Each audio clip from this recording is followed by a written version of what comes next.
Hello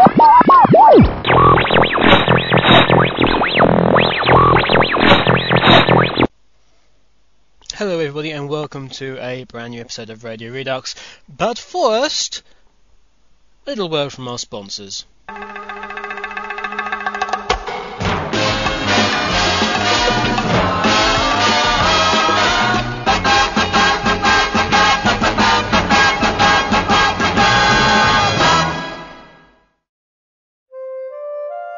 The new product from Ray Industries, from company that make very good goods. It's new Yoshi Translator. I just did something in your shoes. It translates Yoshi speak into English and number of other languages.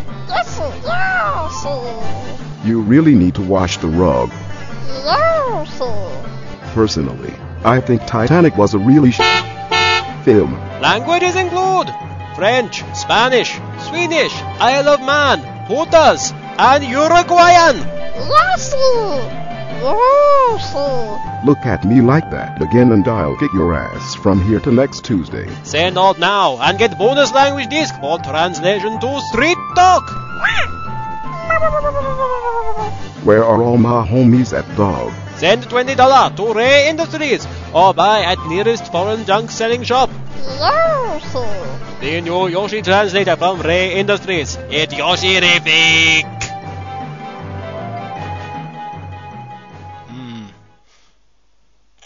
Don't you just want to go out and buy it? I know I do. While I do that, run the titles.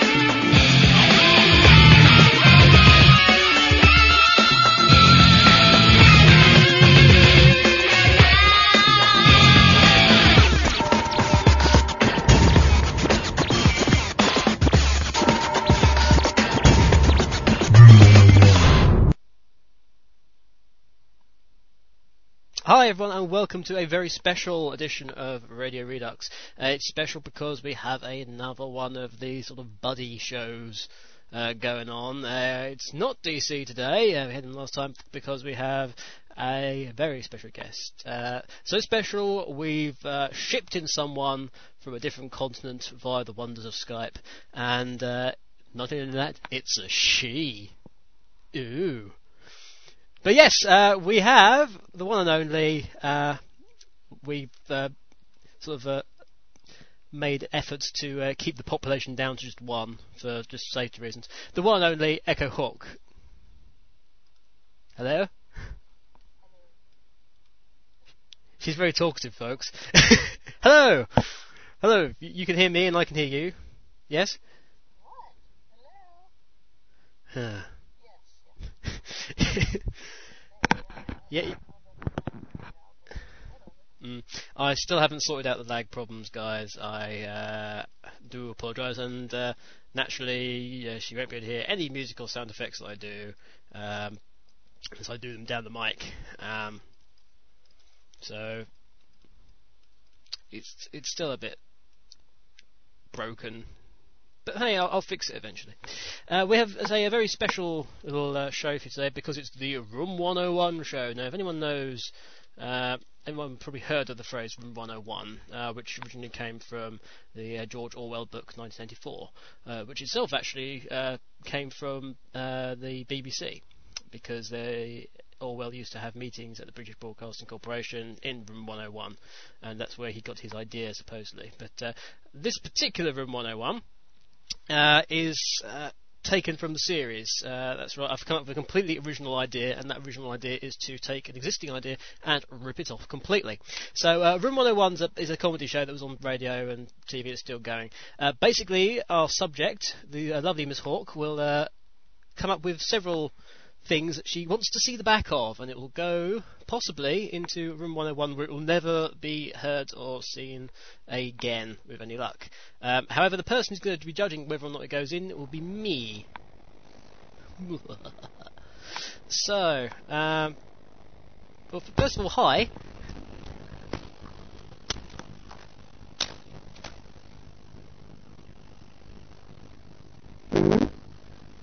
Hi. Hello. What? Hi. What? Hi. How are you Yes? doing? How are you?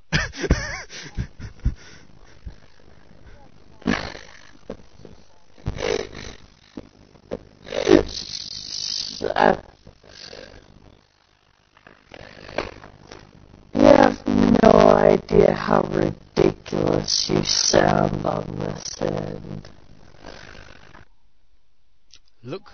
Look who's talking.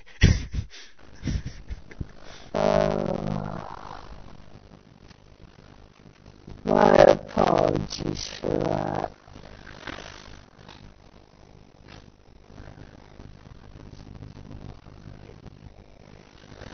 What? Did you stop the recording? Please, dear God, say you did. No, I didn't. we are still recording. Oh, sweet Jesus. You're brilliant. I'm trying to get my computer moved so I can get a direct connection. Give me 2 seconds. Right, I'll tell you what. It's a bit early, but while we get Echo Hawk into a decent position so she can actually do the show, why don't we have our first bit of music? And she's muted her mic. So unmute your mic, sweetheart, so I can actually ask you a question. Hello, yeah, that's all right. See, I can tell these things.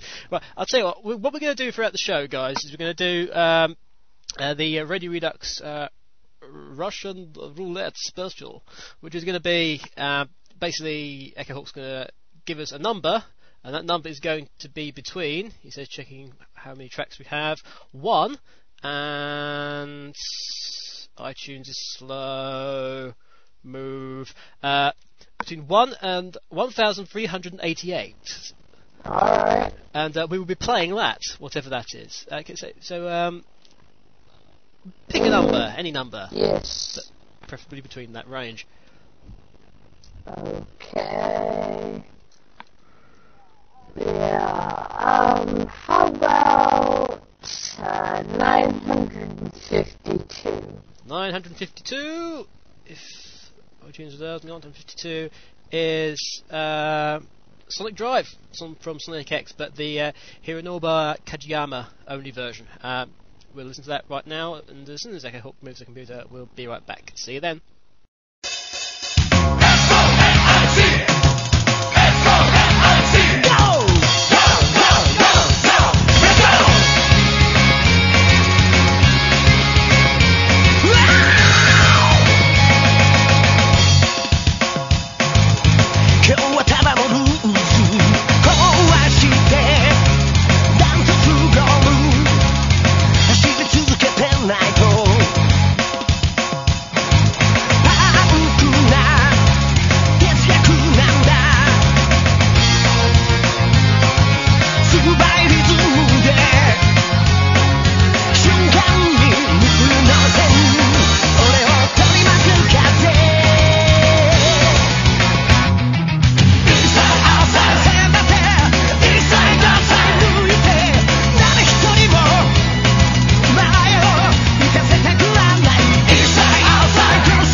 Radio Redux. Are you ready? And we're back. Yes, that was a Sonic Drive, the Hironobu Kajiyama only version from Sonic X, of course. And we're back, and we have Miss Echohawk back online again. Mhm. And let's get on with this thing. Let's get on with this thing. What's your first choice? Well, you might want to explain it a little, maybe? Yes, because I don't know them yet. Tell them what it is? Yes. Mm-hmm. So go ahead. What? Tell them what Room 101 is, right? More specific, because most... What, No, me? I already done that, didn't I? Alright. You remember all the Well, music for when those- you went off and and did stuff? I've already explained it, don't worry.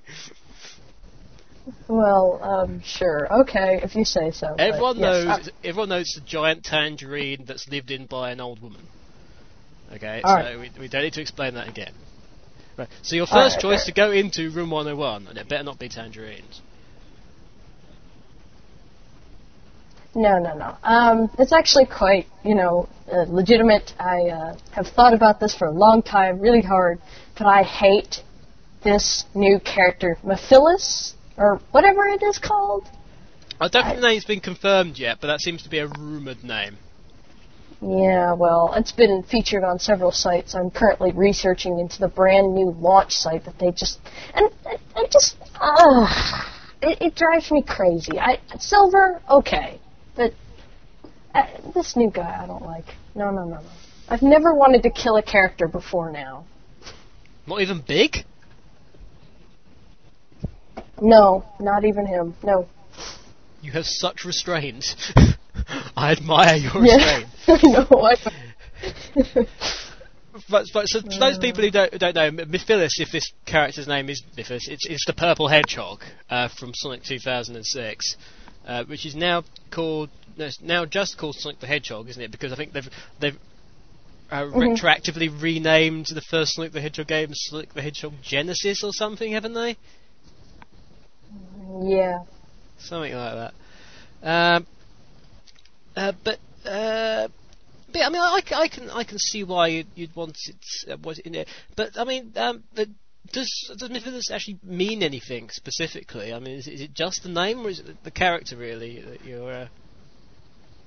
All right. Well, of. the fact, it's the hedgehog. I mean, we have enough already. We've got Amy, Silver, Shadow, and Sonic, and all that business. But I just, when they pick the character names, and I'm bagging on his name for once. They pick a non-tangible object or something like that. This guy is, unless you look it up and you tell me exactly what that thing means, he's so weird. It's just, no. I mean, if he looks like Shadow, no, we don't need another Shadow clone. We've got robots of Shadow. We've got the real Shadow. We've killed him a couple of times. We do not need an alternate world Shadow right now. Something is going to die.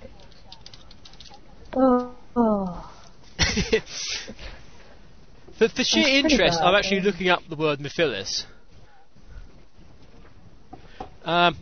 Okay, so Mephilus, I'd okay? love to see what that Mephilus means. is... Oh, Oh it's boy. a tribe. Tribe of what? But what also is it? It's it's a herbal beauty care shop. Doesn't make any sense. Yes, it's Dark Copy Shadow, Futury Silver Hedgehog Silver, Supersonic Blue Hedgehog Sonic, Purple Hedgehog Herbal Beauty Care Shop. It seems to be going well. Yeah, all I seem to be getting is. Sega needs to cut it out, really. Sega needs to stop. Yeah, I I agree with the whole. It's a school for beauty culture as well. In fact, it's just beauty. What does Wikipedia say? It Wikipedia. doesn't make sense, is what I'm saying. Usually they introduce one character at a time. It makes sense then. And then they spend one time with one character, it works. But now they're being weird. Even Wikipedia doesn't like it, so that means there's only one source of information left, and that's Urban Dictionary. So if Urban Dictionary, okay, so if the name Mephilis will go into Room 101 if and only if Urban Dictionary is unable to give some kind of decent justification for it. Okay? So this is it. Alright, fair. Mephilis, enter. If I had a drum roll, I'd do a drum roll. Do I have a drum roll? I've got some vague sounds. Okay. No. You can have a sheep. No, that's okay. That's literally it. I haven't got much. Is Mephilis Mythilis? No, let me go hunt it down really quick for you. That's no problem. I think it's M. Oh gosh, M-I something.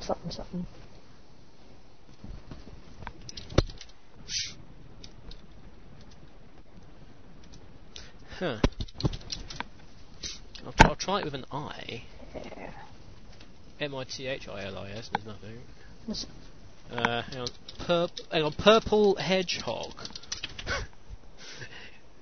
Have you got anything at all here? I don't know. No. There's a distinct lack of anything. Just for interest, I'm going to look up Silver the Hedgehog and just see if we've got anything for that. No, we haven't got anything for that. Well, we know on the basis that, say... Yeah, I was just interested in Urban Dictionary actually had something for that.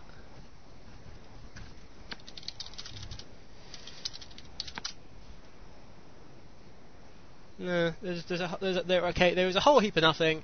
So the that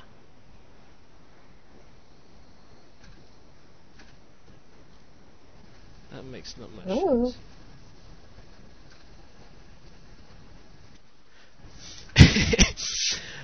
The third definition for Shadow the Hedgehog on Urban Dictionary is, quote, a fictional emo character that only lonely fangirls who haven't beaten enough like. Woo. You all are going to die for this. Let me just see. A negative. 6 down.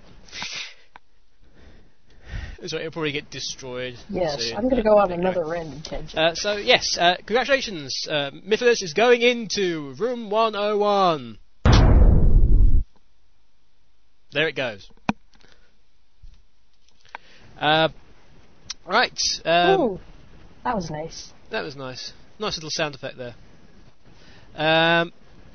Yes, so do you have a second choice, please? Okay. We're going to go on with Shadow. Shadow today. Like Shadow. You'll put Shadow into Room 101. Well, not necessarily Shadow the Hedgehog, but just some things about him, like the emo and the Shadow and Rouge coupling. It's no good. I tell you, I don't. It's weird to explain, but you know, being who I am, I have respect for characters, and I research them, and I follow them. People call it an obsession, and I smack them for it. But it just, I don't like the idea that you get Rouge as such a risque individual and stuff like that. Yes, she has Hooters. Yes, she does use them for her advantage, but, it's not like she's going to be doing anything like that. Sure, she hung out with them on Sonic and Heroes, but, it's Knuckles and Rouge. Knuckles and Rouge. That is the legitimate only, besides Amy and her very awkward stockage of Sonic, that's the only legitimate pairing we have here. I'm tired of seeing Rouge with Shadow. It looks good, but it's not right. So that needs to end.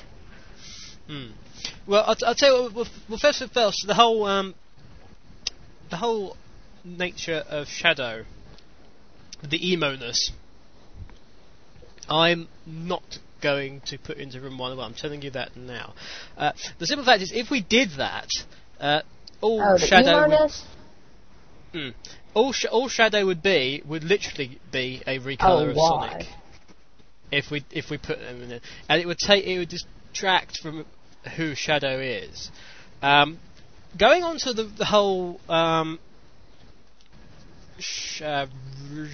Rougedo, or whatever the hell, what's the proper name for Rouge Shadow? Shadouge or what? Shad Rouge. Yeah, something like that. God. There are some couplings where just the name doesn't create anything decent. Exactly. As a description. I mean, like Digimon, we had Hikari and TK, which is Takeru and Hikari. We had Takari, but even Sonomy is acceptable as a sort of thing. That just doesn't work at all. You're right in that you got the two sort of officially. You can't really say they're officially sort of linked, but it's the two that are alluded to the most in official sort of canon, isn't it? Which is Sonic Amy, even though it's sort of slightly unrequited, and Nux Rouge. Actually, what's Knuckles Rouge? They got the family jewels thing. She wants his family jewels, and he's protecting his family jewels. What? Yeah, I think most guys would like to protect their family jewels. Quite frankly, it's just a thing we have. It's a defensive reflex of ours to try and protect such areas. But no, I'm talking about what's the actual short name for Knuckles Rouge? Yeah, see, I know a friend of mine like that. Nux Rouge. I think it's just Nux Rouge thing. I don't know. Even that's pretty lame. I mean, you can't come up with a decent. Come on, I implore the fan base to come up with a decent thing for it.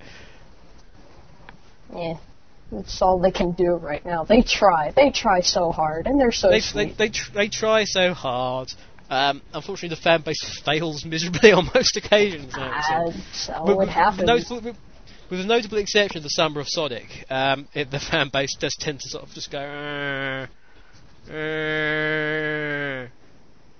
then just sort of sits down again. I have something important. I have something important to say. Okay. That's it. I'm going to sit down. But you gotta love them. They're so sweet. They do such nice things for each other sometimes. They work hard a lot of the time, and they produce a lot of bitching and. Hey! Ease off the forum now. I wasn't actually talking about the forum there. I was merely talking about the interrelationshipness of the fan base as a whole. It still needs working on, I think. But that's another story for another time. Yes, I do kind of agree with that. The whole Rouge Shadow thing. Why do people keep going on about it? I do not know. It's been made pretty clear that it's just Rouge and Shadow are very good friends. They trust each other in a way that they don't trust many. They don't trust many other people. They don't trust many other people, do they? Sound right. They don't trust many other people. No, not really. So it's kind of I don't know. It's kind of a safety line for them. I mean, was it? I mean, Sonic X that Shadow's seen Maria in Rouge a couple of times. I mean, he seems to see Maria in anyone. Yeah. I'm pretty certain if I met Shadow and just sort of sighed, he'd suddenly think I was Maria. Especially if I coughed several times. That would be funny. That would be hilarious. Maria. You're gonna have to use that for a comic now. Oh, he's That so is a sweet. fantastic idea. He just sees Maria from everyone, sort of. That's Maria. You mean like That's how Maria. the Everyone's Mexicans see all the Virgin Marys there and everything? Not to take any offense, but I'm just saying. That'd be brilliant. Amy bakes a cake and Shadow sees the image of Maria in it or something. I don't know. I've always been curious of what that relationship was, but I will not accept the fact that it was like a relationship. They weren't lovers. I'm sorry. I will never accept that. What was Shadow and Maria? No, but I wanted to know if they were like, what the heck has possessed him so much besides seeing her die? It's just, why is he so stuck on her? I don't know. It's curious. I think he saw Maria as his hope in a way. And when she died, his hope kind of died along. Maria. With her. Maria, yeah. He saw in Maria everything that was good about humanity, and when humanity turned around and killed Maria, he wasn't too chuffed about it. I think it's fair to say. But yes, so your choice for the whole Rouge thing, I completely understand and agree with. People, although as a friendship relationship, it's kind of acceptable. I do accept that people have wished to sort of go into various couplings, etc. But Shadow Rouge, it's been made so clear that they are just friends. I think I agree, and I hereby put the Shadow Rouge coupling into Room 101. Splash. There we go.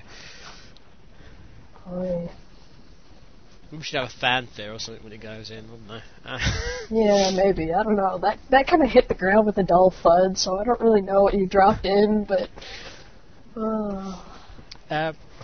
It was actually Rouge. I thought that was the best way. Oh. It was one of Rouge's supportive bras, because there's enough blooming metal in that to raise the Titanic, probably. But I think it's time for another piece of music, don't you? I think we need a break. Yeah, we Yes. need. I think we need a break after all that, guys. So feel free to pick another piece of music. It's now it's now 1387. So you've got a fair old range there. Okay, let's do 666. 666. The number of the beast Woohoo! is in fact 22 seconds long, so it's not going to be very long. But which is the second end of Sonic 3D. It's the Endgame 2 or Chaos Emerald theme. We will have that next, but how about you pick another two, and then we'll have a sort of a bit of a decent break. All right, 1,000. 1,000. Yes. Hang on, let me just delete Endgame 2 from that. So 1,000 is it's an Overclocked remix. Sonic and Knuckles, and it's Deep Damp Sandcastle by Beat Shop. That's going to be after that. And your third choice? 6. 6. That's my lucky number. Well, besides 22, but I won't push you that far. Well, 6 is kind of short as well. It's the original dungeon theme from the original Legend of Zelda. Oh, So, 22. Why do I always pick the sucky ones? God. Well, the more sucky ones you pick, the less likely you are to have, because I did actually remove most of the sucky ones.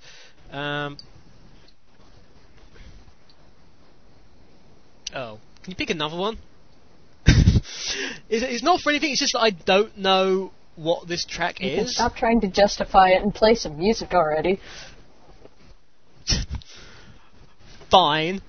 You don't know what it is. But I'll pick an. Oh my god. I picked. Well, no, because no, it's from Majora's Mask, but for some reason it just goes Legend of Zelda Majora's Mask Ka.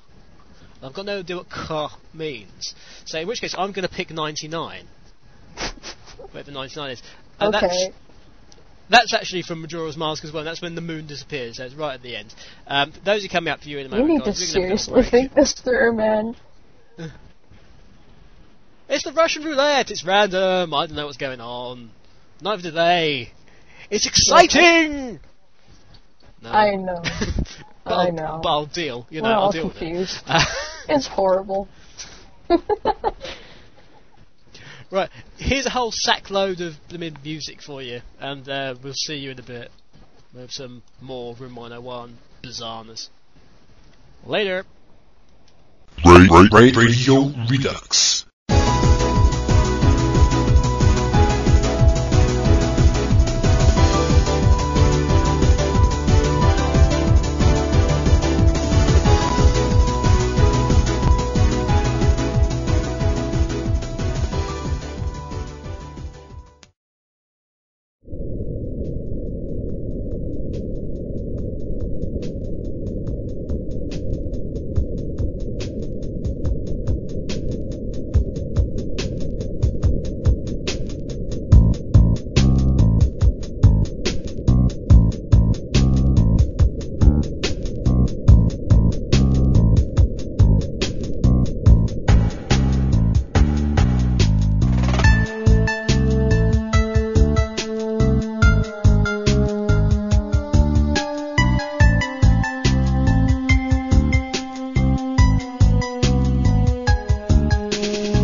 hope you enjoyed that. Obviously, that last track was The Moon Disappears from Majora's Mask. We'll have some more music coming up for you in a bit. But before that, it's Echo Hawk's what's his third choice, I suppose. And what's that, Echo? Okay, this is about real life now. This isn't Sonic-fied, so, I decided to, pick Asians and their stereotypes. People say that, Asians can't drive. When I went to Japan myself, and, I can attest otherwise, that's for certain, so. So let me just sort of commit. It's racial stereotypes specifically against Asians and Asian culture. Absolutely. You've got all sorts of different things, like they all look the same and stuff like that. Yeah, they have similarities. You'll never see more black hair than in Japan or anything like that, but that's just how their culture is. I mean, I gotta give them credit for that. Me, I've got more mixed blood than I'd prefer in an alcoholic drink, okay? So, it's not something I'm necessarily proud of, and I'm really just amazed by their culture and everything, being that I was living amongst them in the middle of nowhere in Japan. So, but as far as their driving goes, I've ridden in the cars with them, and honestly, in the 6 weeks I was there, I heard one car crash in Tokyo. That was the only one I heard, and their roads actually are like probably smaller than what they should be. There's like maybe one car that should go down those roads, and they somehow manage to never hit each other. They never get into accidents. It scares me. Honestly, they drive fast, and they have these ridiculously small roads. It's frightening, but it's absolutely true that they're just wonderful drivers. Yes, I probably silenced him now. You did realise in that first bit, you did kind of suggest that you were a vampire. I'm just sort of saying that.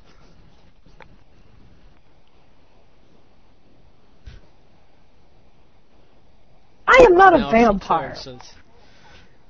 You suggested it. Have to. No, I did not. You suggested. Great. Now everybody's going to think it just because you said it. I have mixed blood. Hey, if it's the truth. Yes, but you said that more mixed blood than I prefer in a cocktail or an alcoholic beverage. You said. Yes, I want to suck your blood. That's brilliant, really. Well, if you just wanted to suck, you're doing well. Shut up! It's not my fault. What were we talking about? It was the Asian thing, wasn't it? I hate computers. Right. Yes. That's a pity because they love you. I know. They were so nice. My goodness. Of course, that's going to have to go into Room 1 because any kind of stereotype in that way would have to go into Room 101. But see, if I see now we get to a bit of conflict because stereotypes is what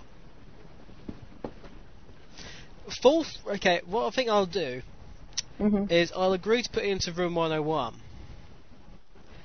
But only under false stereotypes. If I put stereotypes into Room 101 that were actually accurate, stereotype. Then the world would get a lot duller. Yeah, I know. As everything that goes into Room 101 becomes fact and is basically removed from the space-time continuum, I don't want you personally to be responsible for making I can get rid of one. And the lives of several billion people making their lives slightly duller. I don't want that responsibility on your head. Believe me, if I need to, it's not going to hurt them to lose one.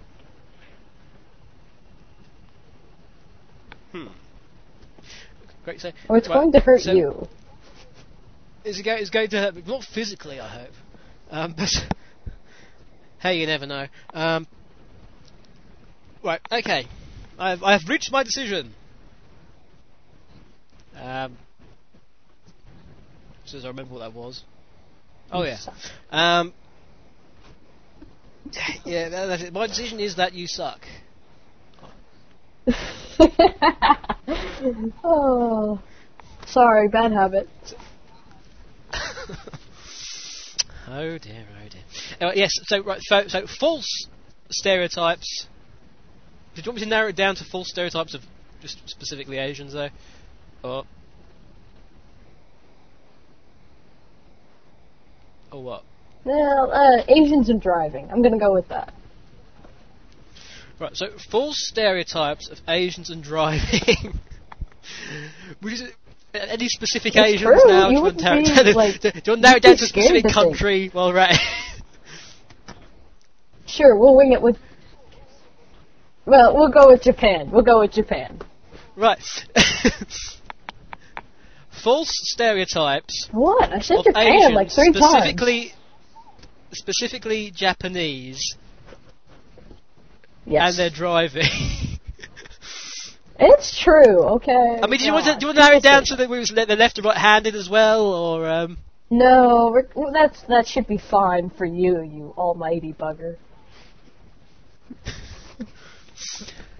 Right, so false stereotypes of Asians, specifically Japanese Asians, driving cars, whether left or right-handed, goes into Room 101, as well as this entire conversation, I think, as well. We go into Room 101 as well. Okay, and there it goes. Well, that was And very interesting. good riddance to it. That was very bizarre. Oh, right. Okay. Another piece of music, I think. Okay. Well, just one quick track. Yeah. Okay, pick a number between He's gonna 1 beat me and up. 1383. 1383.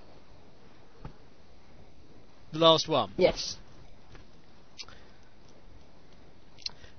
Well, that works out okay. It's actually the song Check by Zebrahead, which was used on Tony Hawk Pro Skater 3. That's coming up for you right now, guys. Before we disappear, what's your next one going to be? I didn't think we were doing that many. I was kind of hoping we wouldn't. Well, there you go, folks. Suspense. Find out the answer after this music break. And hopefully Echo Hawk will actually find out the question after this break as well. We'll see you in a bit, guys. Okay. Radio Redux. I love this show. It's a great show. They're just so much fun. Just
enjoyed that piece of music.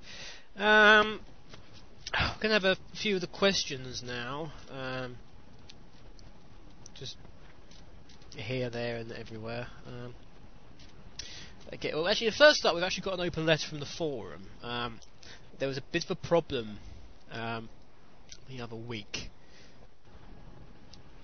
which is unusual because obviously the forum never has problems ever. And never ever gets in trouble. Anyway, the letter reads as follows. Dear AUK, greetings. In case you didn't know already, I am CG Merle, creator of the CJF network and third in command of Echo World forums. After much consideration, I have decided to send you this.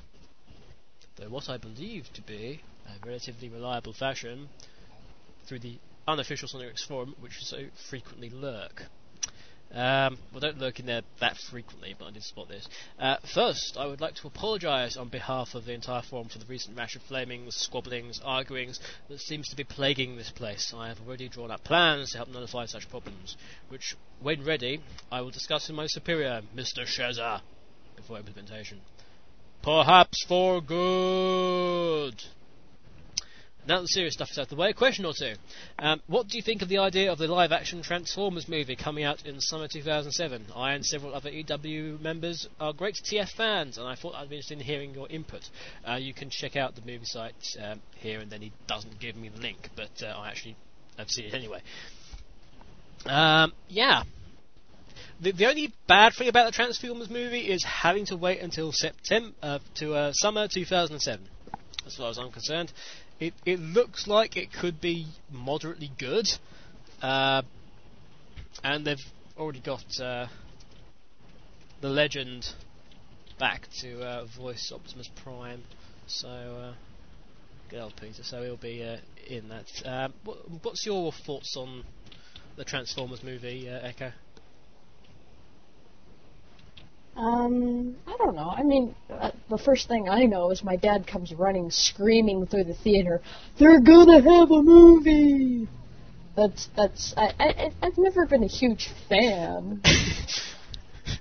But what was that about the Transformers movie, or was he just running through the cinema going, "They're gonna have a movie"?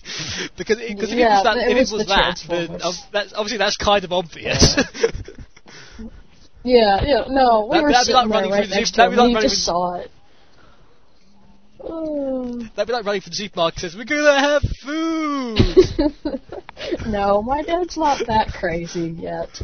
So, I'm gonna give him some credit and say, yes, I was sitting next to him and he jumps up and just in shock and runs. And it's just, it was brilliant. But I've never been a huge fan. I liked the Beast Wars or whatever it was a few years ago. I think it's cool. I'll see it, yes. It's great. Fine. Cool. Oddly, you should bring up Beast Wars. Random reboot juxtaposition. In that I was very sad to hear the other day that Tony J died. Tony J voiced Megabyte in Reboot, and he actually voiced alongside Long John Baldy, who was, of course, the voice of Robotnik in the original adventures of Sonic the Hedgehog cartoon. He was also in a couple of other things. He was like it's not a good day to be a voice actor. Clark. No, not particularly. Lois and Clark, The New Adventures of Superman. He was sort of Lex Luthor's sort of butlery type chief vice henchman thing. That was it. That was the most sort of well-known acting role he did. But he did a lot of stuff. There's a whole load of links actually with Reboot, a lot of other sort of games and stuff. The girl who was the adult voice of Andrea went on to become Samantha in the first Need for Speed Underground game as well. So, but yes, Tony J was an absolute legend, and I'm sorry to hear about that. But the reason I say it's a link is because Mainframe did Reboot, and they also did Beast Wars. But yeah, I mean, I liked Beast Wars when it was on. Didn't see that much of it. As long as it's moderately, it makes sense to stand alone, and they somehow tie it in with the sort of continuum. They've got, as long as they have the main characters who are recognisable, and I mean, I want Starscream to be in there, and I want Starscream to be as scheming as ever. I want Megatron to be Gun Megatron and not Galvatron, whatever the stupid name was that he got when he was remade in the movie or something like that. It just better be good. But I want to see that. Mm-hmm. Stephen also asks, if Sonic or another Sonic cast member, take your pick, was a Transformer, what do you think it'd transform into and why? I think Eggman with Eggman's shape would turn into a cement lorry. I thought he would have turned into like a... yeah, I'm going to go with the cement lorry, even though we call that a cement truck here in the States. I don't have any truck with you calling it a truck. I don't know. We have a lot of British-American translations, so... You guys are crazy. I know.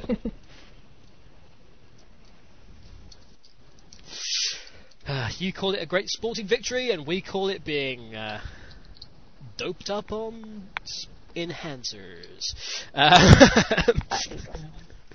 Oh, no.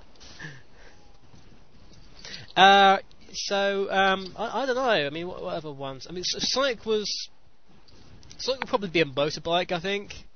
No, that's Shadow. Then you get Sonic, he's going to be like the race car. Sonic would be an F1 Formula 1 car or a NASCAR or something. Tails would be like the plane or whatever, the jet plane. It would be obviously Tails would be a helicopter, but... I would pity him. I'm sorry. That's awful. He would be like one of the really rubbish helicopters. Yeah, maybe. Oh, Big would be like a crop spraying plane or something. You're listening to This is music Radio Redux. Are you ready? And it was kind of at that point where the entire sort of program collapsed. I mean, lots of problems, and I had to go, and she had to go, and basically that's all we've actually had recorded so far. But I thought it was worthwhile including it for your enjoyment. It was certainly fun to do, and hopefully we'll get the second half of Echo Hawk's Room 101 stuff in a very short time indeed.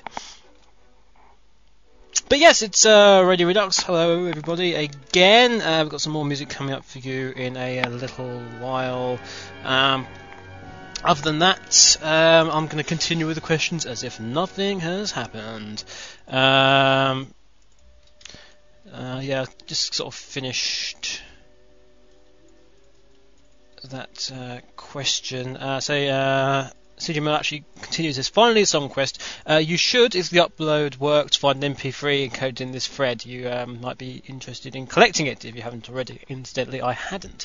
It's the main theme of Sonic 2006, like the real main theme, complete with lyrics and stuff. I believe it's called In This World. I forget who performs it, but it's not Crash 40, that's for certain. In fact, it's two of the guys off Zebrahead, but they're actually re-recording that now with the whole of Zebrahead doing various bits, which makes you wonder why they just didn't do that in the first place. Sigma concludes by saying, don't be surprised if you get more song requests in this place in the future. One of my projects includes a few upgrades to this specific area of Echo World. I should hope so. Sincerely, Christopher J.M. English, aka CJ Mel. P.S. I appreciate that you like my idea of making you mod for the SW forum if you joined. It's not often that my ideas get such lofty praise. That's no trouble. No trouble at all, CJ Mel. In fact, we will have that right now. How about that? As a request, it's CJ Mel's request, and it is In This World by Zebrahead. Radio Redux. Listener Quest.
Radio Redux.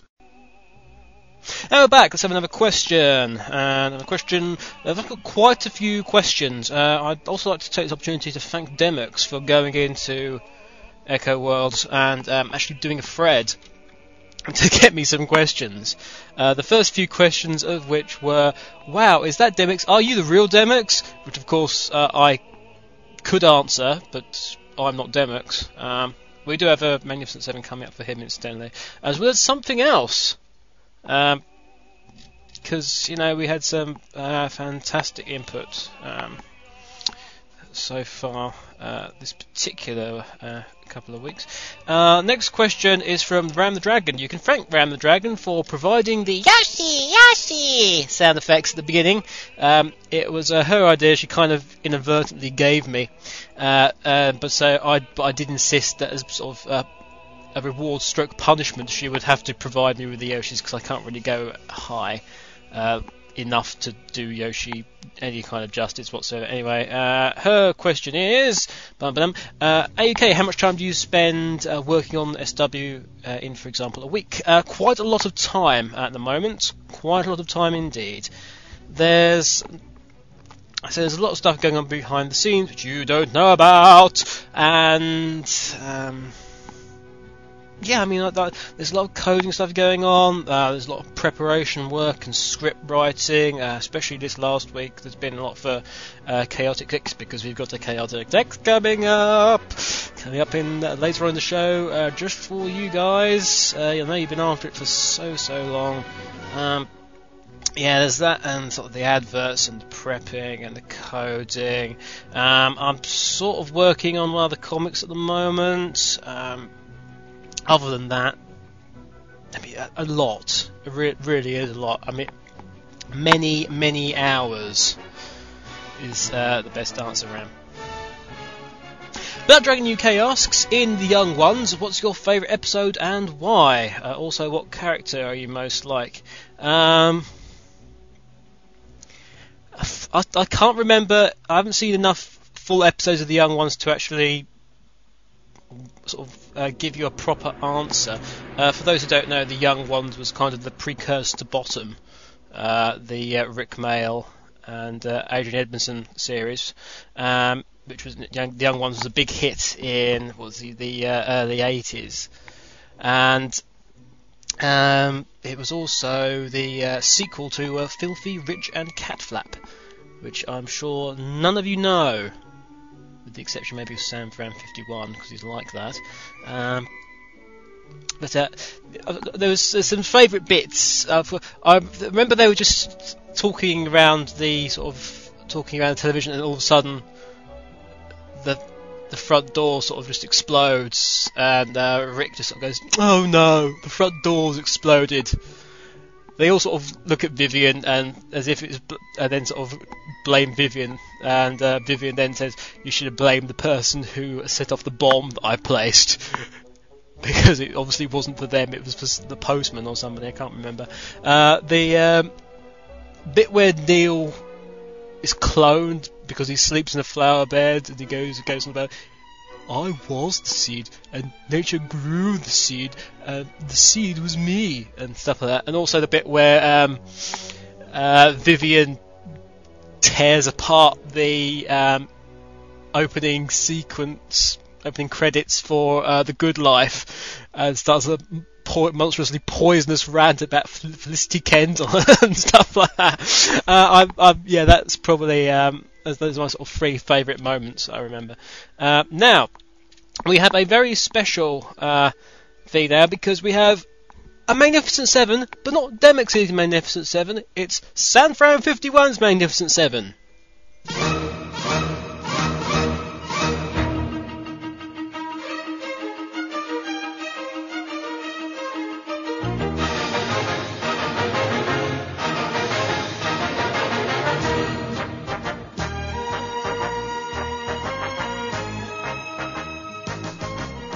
Now, I wouldn't do this normally, but San Fran 51 has done an absolutely sterling job and actually donated some money to Sonic Rex and me to keep the site going. Donated some San Fran's hard-working cash, and you know, it's making it better for you. You can also donate money.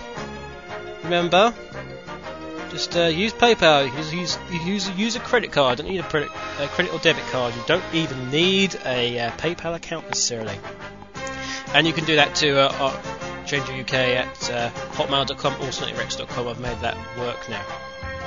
I'd also actually like to tell you just to remind you very, very quickly that you can help out SW as well by, you know, using Frostigal to search for something instead of Google. That gets us some money, and also using the Amazon link if you want to buy anything through Amazon, so we can get some partnership money through it, Amazon that way. And if you just if you see the Google sort of skyscraper ads, just click on them as well. That helps out. Sam Fran 51 is Magnificent 7. Question 1: how did you think up of Sonic Rex? How did you think up of Sonic Rex? How did I think up Sonic Rex? I think can you say? Well, I didn't think it up. It's I basically found the entire site pre-packaged in a small box at the end of my bed one Christmas Day morning. It was wrapped up in black with a red bow. It had the words Ouroboros written on it. I don't quite know why that was, but I did catch a fleeting sort of glimpse of somebody with a leather jacket and sort of black hair, and I don't know. It's all very confusing. It's all very confusing. Question 2, which reality show is worse, Big Brother or Love Island? They're both as bad as each other. I'd say Big Brother was the worst one on the basis that it was on at sort of prime time. And it was sort of on day and night. These Love Island had the decency to be only on at sort of like after sort of 10 or 11. So that's my sort of answer there. Question 3: will there be Crystal Maze references or a spoof of it in future comics? I doubt there'll be a spoof of it. I'll probably make some kind of I'll make some Crystal Maze reference. Possibly the hanging of Ed Tudor Pole for ruining that series. And he can say what he likes. He certainly did ruin it. Yeah. Excuse me. The name Radio Redux, where did it come from? Well, the Redux came from the Redux Rabble and from the fanfic Reality Redux, and I just stuck radio in front of it, really. It just seemed to work. I wanted it sort of linked in some way to Sonic Rex, if not by content, but by at least name. Boxers or briefs? Boxers. Boxers. I certainly prefer the whack of leather onto skin than necessarily the boring monotone of legal talk. How long? Question 6 says, how long will season 1 of Radio Redux last? Season 1 of Radio Redux will end potentially in 3 shows' time. Okay. By that time, so we're coming sort of onto Christmas. We'll have a Christmas special, and on that will hopefully be the 5th Chaotix X episode, which will round off that sort of adventure for them. And it'll be a nice way to tie everything up, I think. Actually, it does ask, I know it's a bit early to ask, but will there be a Christmas special of Radio Redux? So yes, there will be. So I suspect that will be the last. And that was obviously question number 6 with 7 as well. So yes, thank you, SamFran51. Thank you very much indeed. Your request, incidentally, which was the chicken song from Spitting Image, I don't actually have. I tried downloading it this morning, but unfortunately all I got for some reason was the Birdie Dance instead, which I refuse point blank to submit you all to. Submit you all to its intolerable 80s cruelty. So sorry about that, but not this time. Time for some more music, I think. I've talked for a little while, so music time it is. What do I have lined up for you? What I have lined up for you is after the reference in the comics that I made to Rise on the Storm, the Doors song. I did mention it on one of the previous Read You Redux, and I was flooded by at least 3 requests for the Doors version to be played. Unfortunately, I do not have the Doors version. I did try and find the Doors version, but I just couldn't get a decent enough copy of it. So what we're going to have is the Need for Speed Underground 2 version, which I did sort of mention previously, with Snoop Dogg. It's not as bad as you might think it is. In fact, I think it's really good. I think it's really good. That's coming up now for you. See you in a bit, guys.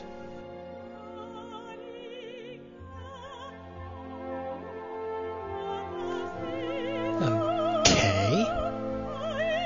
That's kind of a horizontal play. Okay. Well, sorry about that, guys. We'll have to have Glyphic Canyon from Shadow the Hedgehog instead.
had Sonic and Knuckles remix from the Sonic and Knuckles remix album, and that was Lava Reef.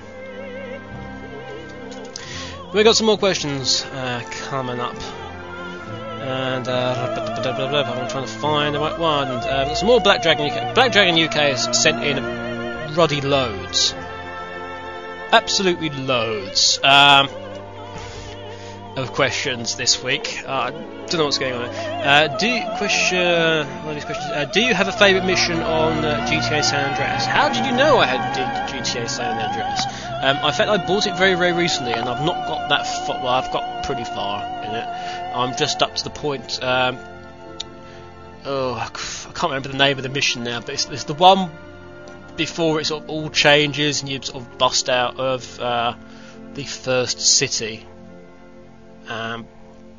So I don't really have a favourite one. I hated the one where you're chasing the guy on the bike because for some reason I think it's because of my keyboard or something. I just couldn't get around. I mean, I'm enjoying it so far. I really am enjoying it so far. He also asked, what is your favourite radio station on there? My favourite radio station is probably I haven't really listened to much of the radio station. I've just been listening to my tracks on it, which is obviously the best radio station there is. Especially if you put Radio Redux on, that's kind of cool. Actually, that might be something to do a special Radio Redux for anyone who has Grand Theft Auto San Andreas or any of those. That's an idea. If somebody wanted me to do that, do a special Radio Redux for use within Grand Theft Auto, give me a sort of buzz and on your thoughts on that. But I mean, I've when the Latin station's on, I tend to keep that on for some reason. I don't know why. We get a whole slew of wrestling questions now from Black Dragon UK. Eric Bischoff has finished his book Controversy Creates Cash. Would you like to get this, and why? If I was still studying business, I might get it because he was a very, very shrewd businessman. Other than that, no. Unless it was in a bargain bin. If you went into the WWE as a wrestler, what would be your show brand, entrance theme, specialty weapon, specialty match, or lineman, heel or face? Heel being Tar Heel and face being babyface, hence bad and good. Show brand, I'd be on SmackDown probably. Or ECW, no, but SmackDown. Entrance, we'll go on to the entrance theme in a minute. Speciality weapon, they'd probably make me some kind of god-awful British stereotype and drag around a flag and stuff. So I think my speciality weapon might as well be a cricket bat. That'd be kind of cool, actually. A cricket bat. Speciality match would be Last Man Standing, because I'm always Last Man Standing. My alignment, I'd be a tweener. I'll be both. I'd be heel and face. I'd be the best gosh darn tweener in the entire world of professional wrestling. How about that? As for my entrance theme, I would have used Metalingus by Alterbridge had not that friend, cheating, lying, odious git Adam Copeland used it already. So I would probably have this.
take you higher to the fire below. Front to back, right to left, keep it live all night, make it hot to death. Get your heart pumping like some crystal meth. Keep it live all night, make it hot to death.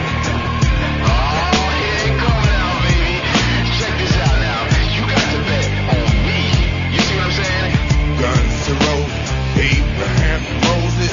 Daylight exposes what the night conceals. Let's break these seals and get this thing started. Some be outclassed, some be outsmarted, some be overwhelmed by the blinding rays and hear the whisper in the night. Get trapped in the maze. See, back in the days when I was a juvenile, I dreamed of rocking on the mic, get a brand new style. Now I'm shaking these bones, trying to get these shoes. I bet it major crews, I paid crazy dues. Now I'm speaking on you, they're done slap on knees. And rumors start spreading just like a disease. I'll have you down on your knees, we blow the spot ground zero. Turn round and burn down Rome just like Nero. A hero ain't nothing but a, don't make me say it again. Don't make me say it. Front to back, right to left, keep it live all night, make it hot to death. Get your heart pumping like some crystal meth. We'll make it live all night, keep it hot to death.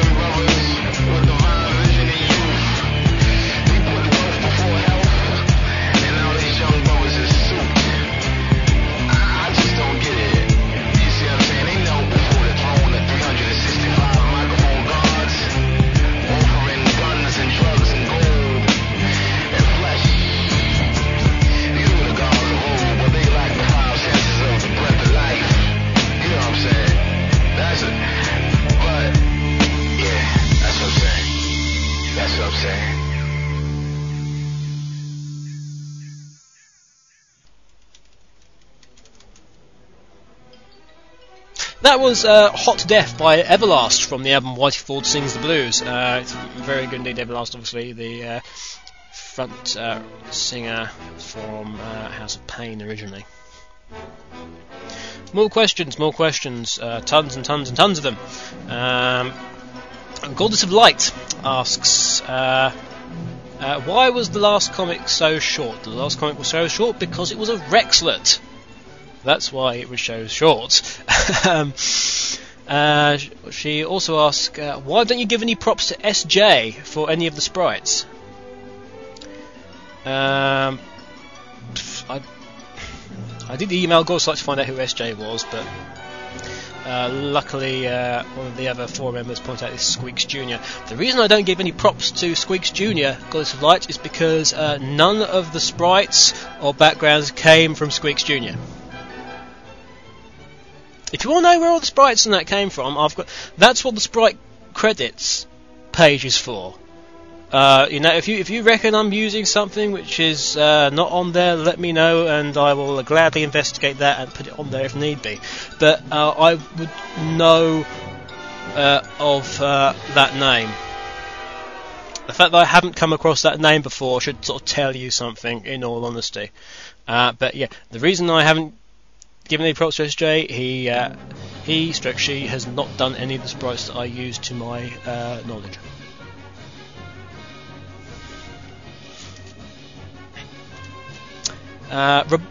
Raboshi asks several questions. You drink beer on air. What type? Excuse me a second. According to this bottle, it's Budweiser. No, that's the American Budweiser, not the Czechoslovakian, whatever the hell it is, Budvar, which is the original.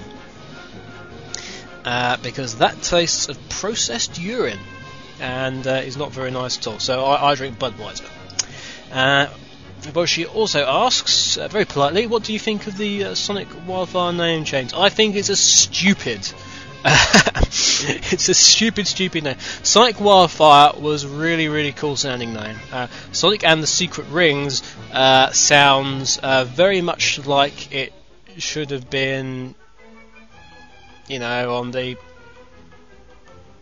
a very old machine that nobody likes. It was long gone.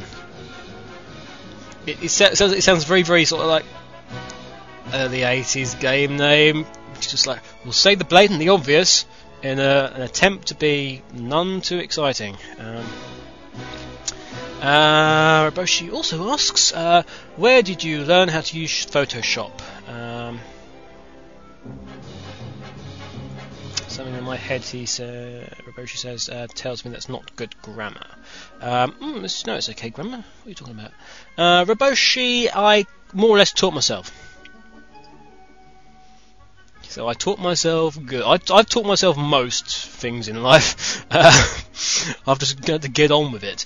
And I hope that helps you out.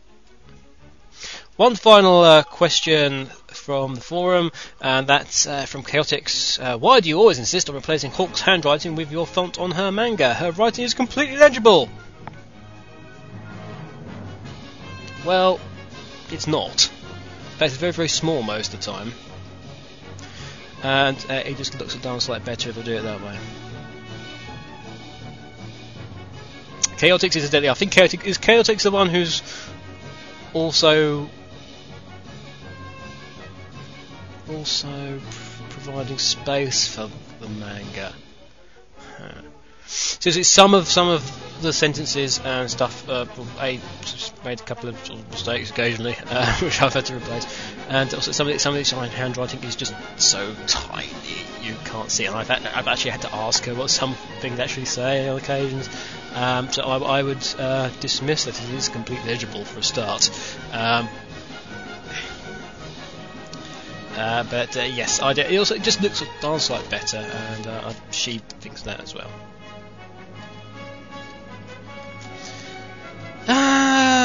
More music, please. More music, please. It's time for, I think, yes, it's time for the Radio Redux Rock Classic. I think it's one of my favourite songs, and I certainly hope you enjoy it. It's by the Stranglers. It's Golden Brown, and after that we'll be having Splash / Red Canyon for Sonic Riders, and I'll see you in a bit. The best music. Radio Redux. Rock Classic.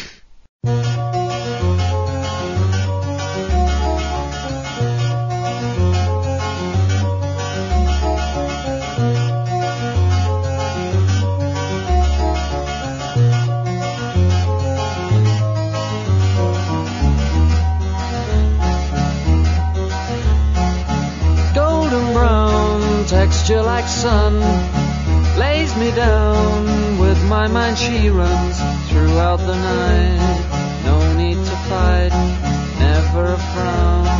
With golden brown, every time just like the last. On her ship tied to the mast, to distant lands takes both my hands. Never a frown with golden brown.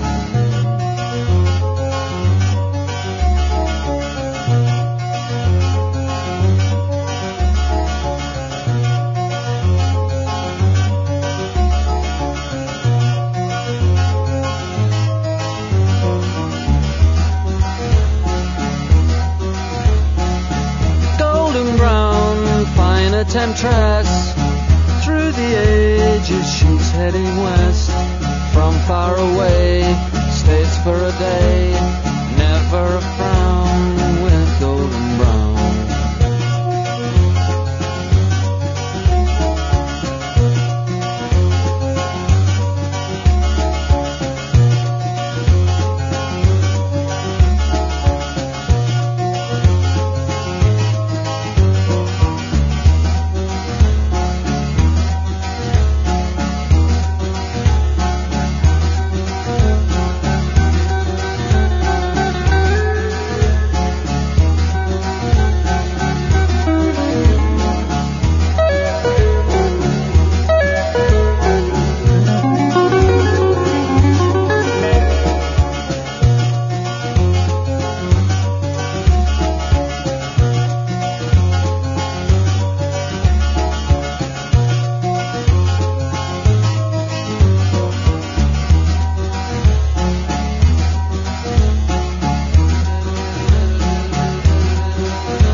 Radio Redux. And we're back. That was Sonic Riders, Splash Canyon Stroke Red Canyon. Nice bit of music, actually. Anyway, we're back with the questions, back with some more Q&A UK, and we've got a whole phalanx of questions coming up by Speedson. Speedy is on. Question 1 reads as follows. Will Sailor Gem get his own domain away from Sonic Rex site? The answer to this is quite simply no. Sailor Gem does not get done enough. There'll be another Sailor Gem coming out. Hang on, when's Gem's birthday? So I know when I have to do it. No, Gem's birthday's already happened. There'll be one coming out around Christmas, if not sooner. There's one half done, but I really can't be bothered to get around to doing it, in all honesty. Yeah, it'll get done eventually. We'll have something going on. Question 2 out of the 4. Which do you think you'll prefer, Sonic the Hedgehog or Sonic and the Secret of the Rings? There's just something about Sonic the Hedgehog that worries me now.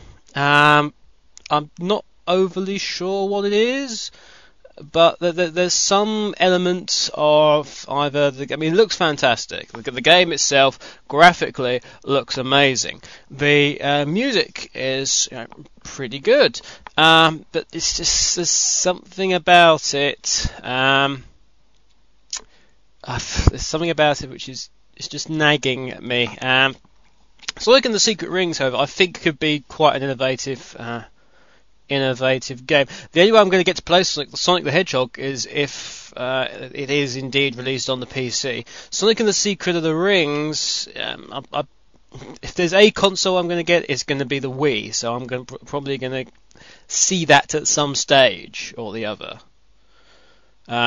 So I'm probably... I'd like the idea of the way you might be controlling Sonic and some of the elements of Secret of the Rings, or SOTAR, or whatever it is. Yeah, SOTAR. Sonic SOTAR, we'll call it from now on, because that's a much cooler sounding name than Secret of the Rings. So Sonic SOTAR. So that would be my choice, I would have thought. Question 3 asks, if you could create a new character for the Sonic the Hedgehog games, what would it be? It would be the character that could create me the most money. But in all seriousness, I think there needs to be a bad guy in it. And I think it would be kind of good if there was actually some kind of female bad guy. Out and out bad guy. I've said this before in the sort of Sonic review, and I think I said it in the Summer of Sonic Airshoe Diaries, did I? I think it was that. There needs to be, I think it's a general agreement amongst the fan base, well, there needs to be an out-and-out bad guy brought in. I've discussed it with Dredd, and we both sort of agreed that Knack Strickfang could come back in and be a very good addition to the games again. It's not like he hasn't been in the game either. So he's certainly one way you could go with the bad guy thing. But as for my bad, I think it should be a bad gal, because it's all very well. We have the sort of Amy Rouge sort of mutual sort of arms folded sort of cordial relationship going on, but I think it would be kind of nice if sort of Amy and Rouge could sort of have some kind of rival in a sort of bitchy way. I know Wave kind of went in that direction, and that she was rather sort of stuck up but reserved in her opinions. But an out-and-out bad girl for Amy and the like to battle with would be pretty good. And also give an interesting dynamic if Sonic ever came across and actually had to fight, because you would have thought that Sonic would be rather sort of reluctant to fight, and possibly be more likely to be taken in, which of course could be an interesting way for Knuckles to get his own back. Stop Sonic from sort of complaining about Knuckles being gullible all the time. If Sonic were to be taken in by this person who ended up being the actual baddie of the game, that'd be quite an interesting dynamic. So yes, that'll be good. Fourth question: what's your favourite type of cheese? Not of the chow variety, I would have thought, because that would kind of just leave me with one. Favourite type of cheese? I'm not really fussy. The stronger cheeses I don't particularly care for. Ooh, there's a lot of ambulances and fire crews going past the house. That's kind of disturbing. Going into town. So obviously there's been some kind of major incident. I don't know. Blue cheese is nice if it's in some kind of dip form. Edam's quite nice. Cheddar.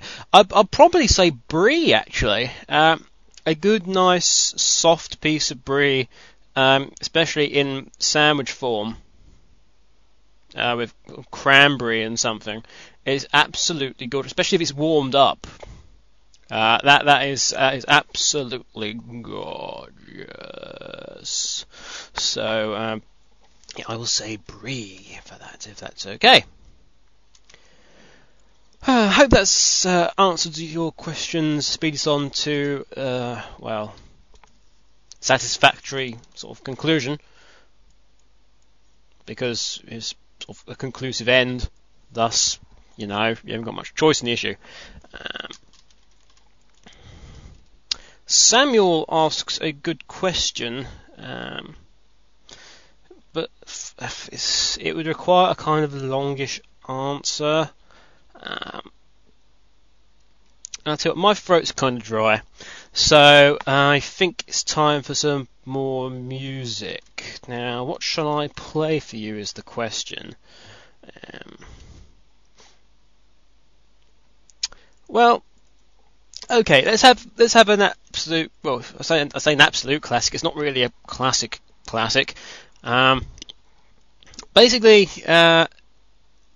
Tetris was obviously very, very popular, and so much so that there was actually a single release. Now, not many of you probably know this.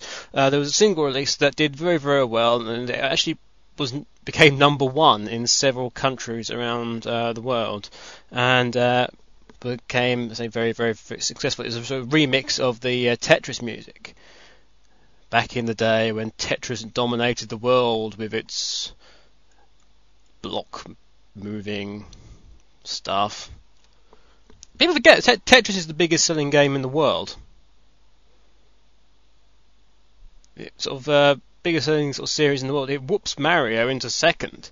So yeah, so there was this remix, which I'm going to play for you now, from the 80s. So it's all very, keyboard synthesizer-rific. But yes, this is Tetris by Dr. Spin. See if you can hear the Russian love in there.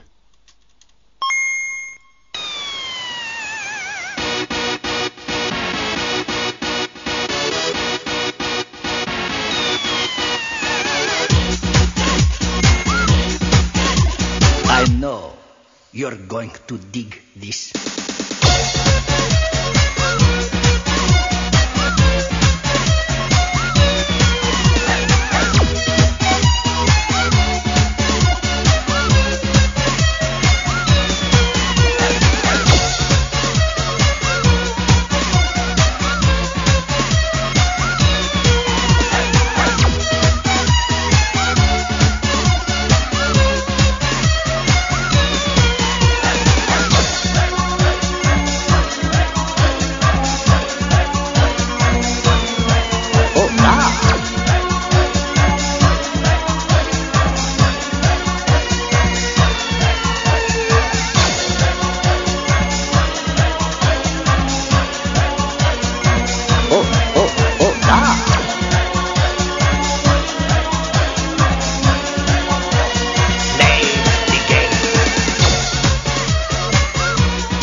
Tetris. Hope you enjoyed that. That was it was interesting, wasn't it? Right. Anyway, back to Samuel's question, which is, have you ever come close to dying, stroke had a near-death experience?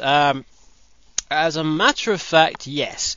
I was almost killed. Ironically, not that long. Well, about a year and a half ago, probably. Around about 18 months. Basically, I had just come back from university, and I was about to catch a bus home after getting off the train, and I went to a different bus stop than I normally did.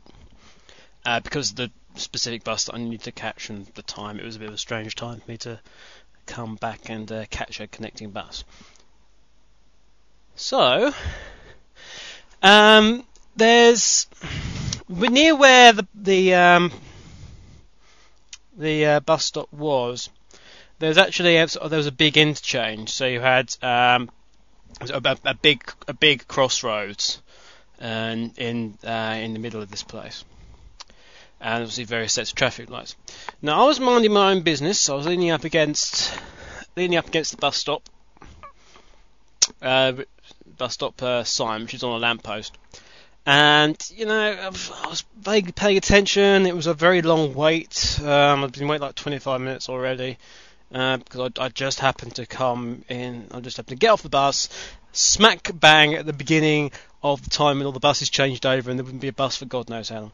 So I was standing there, leaning up against this lamppost, minding my own business, and I did notice that there hadn't been much traffic going past me for a while.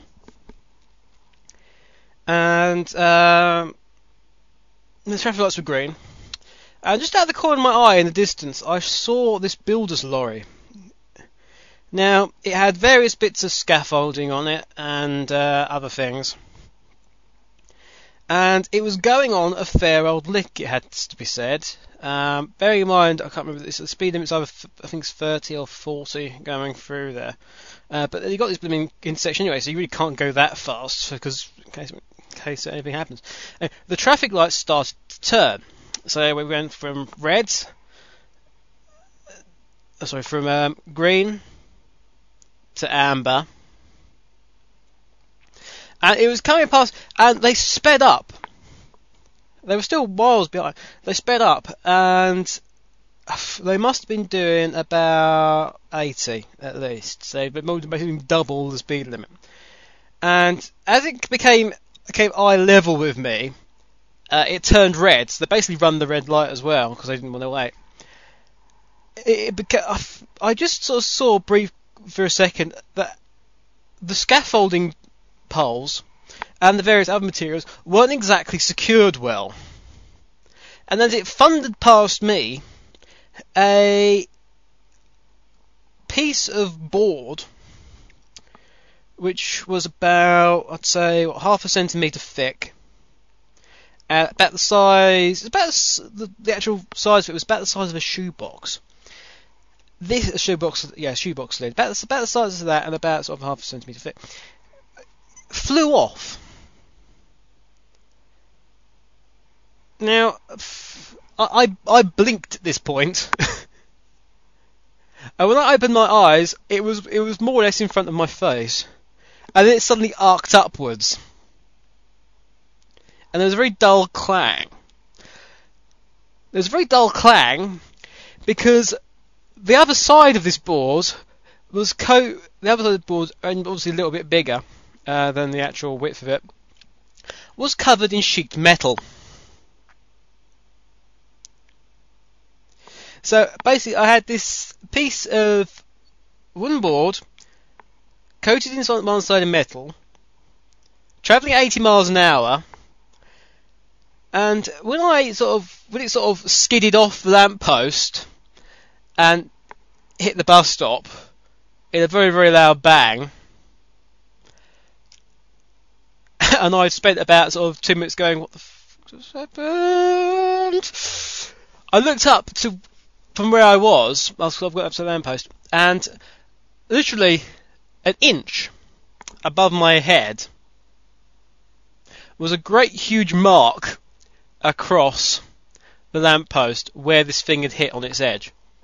And it was quite a deep sort of gouge. So it hit with speed, and it hit with the metal leading edge. Now, I had a little quick look at this after I sort of got out of the sort of brief shock of that, oh my god, I could have just been killed. Very nicely, they didn't stop either. So they didn't care, and I didn't see any sort of name on the van, so I've got no idea to sort of chase people up for recompense. But if basically it was sharp, the leading edge of this thing, it was sharp. If it had hit me in the forehead, it would have most likely killed me instantly. Which is nice to know, isn't it? So yes, Samuel, I have had a near-death experience. It was as near as 1 inch. So, who else do we have questions from? Well, we've got just going through here. Alright, we've got one more sort of set of questions. Then we'll have some music.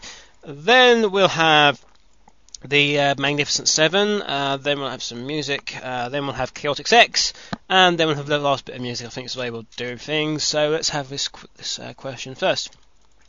It's from Grufflock, who I'm assuming is no relation to Grimlock, as we've spoken about Transformers already today. Dear Mr. AUK, I have both a question and a request. Both have been dragged from the edges of time and space. Or Wolverhampton. Either or. I've been to Wolverhampton. I went on a sort of round Britain trip with a friend who'd come over from the southernmost reaches of the world, and we went on a trip round the country, and I was sort of acting as guide to her and her mum, and we went through Wolverhampton on my request, because I've always been quite fond of Wolverhampton Wanderers for one reason or another. So I wanted to go for Wolverhampton. And there was something desperately wrong, because we ended up going through the old industrial part of Wolverhampton, which is just miles and miles and miles, it seemed, of just factories and run-down buildings. The whole place was a ghost town. Which is now Ghost City, presumably. So we somehow completely avoided any kind of semblance of life in Wolverhampton. It was the most grey and depressing place I've ever been. This industrial area. I'm sure the city of Wolverhampton is fantastic. The worst place I've ever been is Reading, because Reading, when I was on the way up to DC, I stopped in Reading once. I might have mentioned this before. I'm getting way off track, but it doesn't matter. We stopped in Reading. I stopped in Reading on the train up because I need to change, and I've got to wait for like an hour and a half. And I can go into Reading and town centre, and I stepped out of Reading train station and looked down Reading High Street, and the High Street in Reading, and it was just in the Wizard of Oz at the beginning where it's all black and white. It was like that, but there was some sort of invisible layer of just misery that was keeping all joy and all warmth from the sun from actually striking the place. And I actually went back. I looked at this place and I thought, I looked down the street. I looked back into the sort of very boring train station. Then I looked back into the street, back at the train station, and I chose the train station. I chose to wait in a train station for sort of 1.5 hours, as opposed to going out into Reading, because it was that ghastly. Anyway, back to the point, and Grufflock's question. My question is this. Given that both the Sonic Satam cartoon and Archie comic series have both been green lit for re-release, do you think it's time to do the same with the British Sonic the Comic? And what was your preferred comic? Yes. Yeah, I think Sonic the Comic should get a bit of a re-release. Why not? It's obviously got a very big fan base still, and that fan base would more than gladly, buy some. To be honest, I'm surprised it hasn't been. As for what's my preferred comic, I've never read any of the comics. I've never read the Archie. I've never read Sonic the Comic. I've never read any sort of gaming comics at all, apart from one issue of the Street Fighter 2 comic, which was rubbish. Wasn't really a sort of cartoon. Wasn't really a comic guy. I mean, the only comic I ever really read was Buster, which I'm sure none of you know at all. And it's well out of publication now. But there was Beano and Dandy, which I didn't really read all that much. And Buster was kind of like, well, it was sort of a northern comic, but for some reason it found its way down to the south. And I really enjoyed that, and I read that pretty strongly. There was also a little booklet thing, almost like A5 mini novellas that they used to do, comic novellas for like I can't remember what the blooming things were called now. There's one that the people in the UK might know, kids in the UK might know, called there was a Commando, which was like all the army stories, but there was like a football equivalent of that. And I used to get those every week. That was cool. But no, I've never read any of the Sonic the Comic. I'm sorry, guys. Also, my request is this. Let's start the beginnings of getting Sonic the Comic republished. If possible, could you mention this on the show and see what kind of response there is to it? Graflock. And that's quite a request. Normally, Graflock, we just do, music requests. To get an actual comic republished is kind of a big step for me. But I'll see what I can do. If Sonic the Comic gets greenlit all of a sudden, you can, say well done me, but it might be something that can be discussed on the forums. Or alternatively, if anyone who's interested in this, might be an idea to start some kind of topic thread on the SSMB, and just see what kind of following you can generate for that, and try and sort of make it snowball that way. So, so if you're listening, Graflock, that might be probably the best thing to do. But you have my support. What support I can give you, I freely give to you. Yeah, that's the best I can do, I'm afraid. Right, time for some more music. Yes, even more music, because crikey. This is going to be a very long show, I think. The business of Echo Hawk kind of extended what I would have done normally for a show, and we're already rapidly approaching any second now, 2 hours 5 minutes and 30 seconds. So time for more music. Time for the J-pop selector. I think we haven't had one of those yet today. It is going to be Treat All Goblins, sung by Hayashibara Megumi. I've completely said that wrong, isn't it? Hayashibara Megumi, or is it Megumi Hayashibara? Probably that, actually. Anyway, regardless of that, it's Treat All Goblins, the TV version, which is the theme tune of Magical Shopping Arcade Abanabashi, which is a fantastically bizarre anime. And I hope you enjoy that. After that, I can do something after that. After that, we'll have some Soul Calibur too. How about that? See you on the flip side, guys.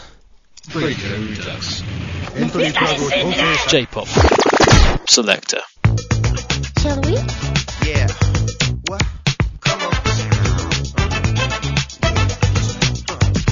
Check it out. Here we go. So you the style of the mix with adventure. Who knows what we'll find? Baby fun. Very hilarious. The Dungeons and Dragons hot. お虫針の実が赤くなったかなりの気分を差し挟んでみる生まれたくてきっと身じゃないから死にたくなくても死ぬんだろうとか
Radio Redux. And we're back. That was Brave Sword, Braver Soul from Soul Calibur 2. Now,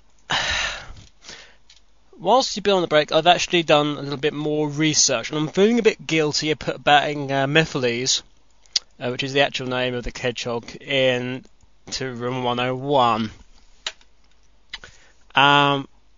Mainly because I've found out, I thought the name sounded familiar.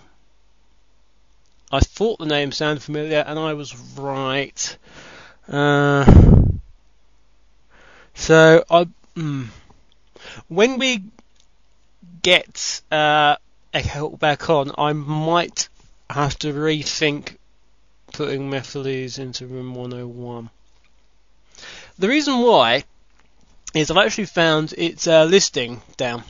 Mephiles' listing down in minor characters in Sonic the Hedgehog on Wikipedia. Now, Mephiles, it says here, is a black hedgehog that will appear as Shadow's primary enemy in Sonic the Hedgehog Next Gen. While asked to rescue Rouge, Shadow encounters Mephiles. It was previously confused that Mephiles kidnaps Rouge, but it was said what? Okay, somebody needs to edit this because it's badly written. It was previously confused that Mephiles kidnaps Rouge, but it was Sega who said that Shadow ran into Mephiles. Let me just change that, I think, on there in a minute. Mephiles is seen with an army of creatures that seem to obey his every command, which looks very similar, really, aren't they, to sort of the Black Arms. Anyway, he appears to be crystalline in appearance, and his quills are the same as Shadow's, but nothing else is known about him, other than he's purple and black, as opposed to black.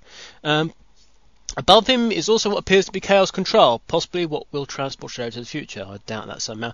His name is likely based on the demon Mephistopheles from Forced. Now,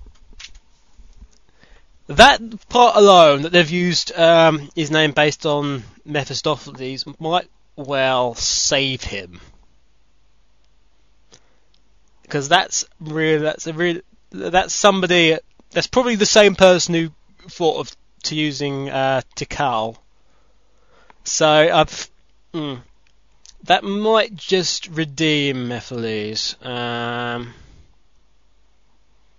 We'll say so. That's something to think about for next time we get Echo Hawk back on. Anyway, the normal questions are over, which means only one thing could possibly be next.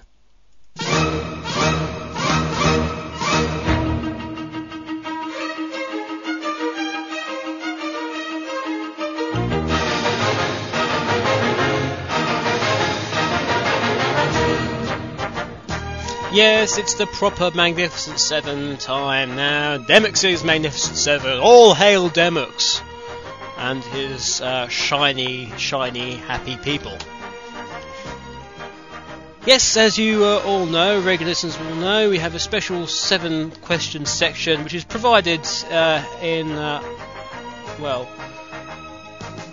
most weird nature, at least, by Demyx, who is the webmaster of Sonic Rex's unofficial cousin brethren type thing, who we don't like to talk about much, but basically the cousin had a relationship with the uncle's father, and it produced Sonic Style. And it's not something to talk about really, but if Sonic Rex is the black sheep of Sprite Comics, that kind of makes Sonic Style the tie-dyed sheep of Sprite Comics.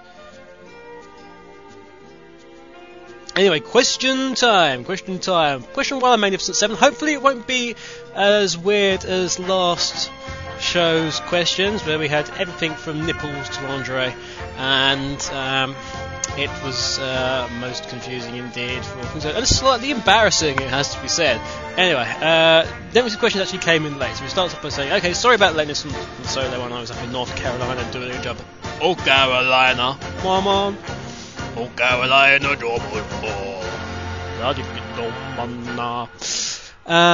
okay, here we go. He says, question 1 of the Magnificent 7 says, if Shadow the Hedgehog leaves a lamppost and travels north at 522 km per second, and then 2 seconds later Sonic the Hedgehog leaves from the same lamppost on a parallel course travelling at 552 km per second north, how far from the lamppost will it take before Sonic catches up with Shadow? By the way, this is not for my homework. The answer is at the end. Don't cheat. Well, that completely depends.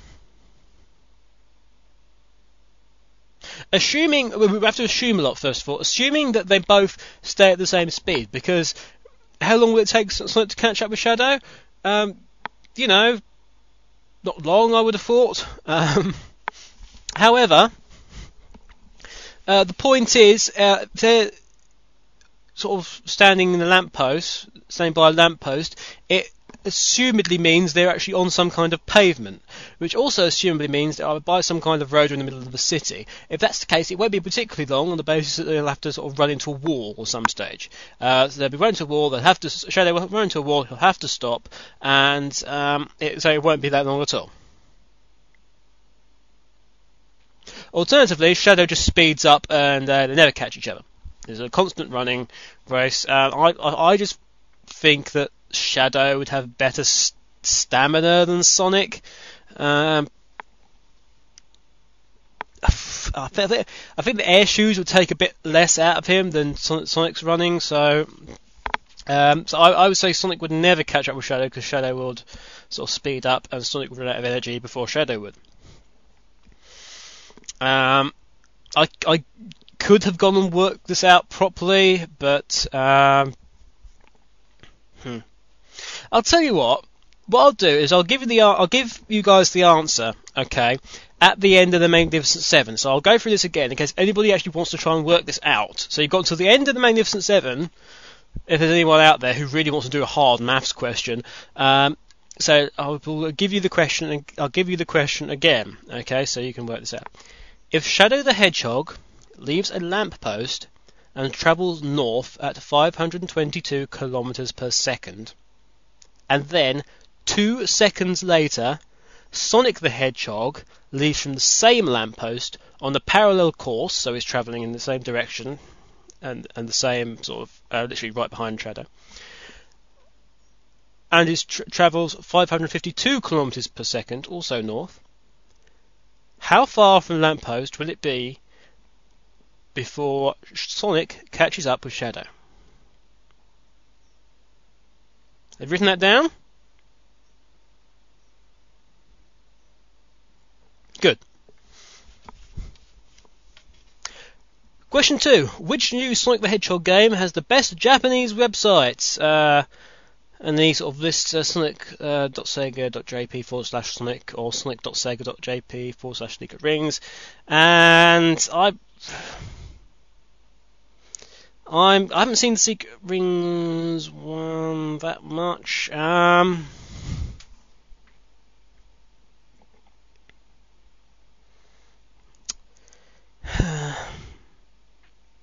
The Sonic the Hedgehog one, I'm going to say, because that looks alright. Secret Rings still needs a lot of work done to it, so just purely in the basics of content, I will have to say Sonic the Hedgehog. What's your opinion on the switch from the rock theme music to the classical theme music for the new Sonic the Hedgehog game? Has it changed? Oh. I didn't notice. I personally prefer the classical type music for Sonic. I just think it goes a bit better. The rock theme music doesn't really go well with... if it's like the way the Zebrahead theme is panning out,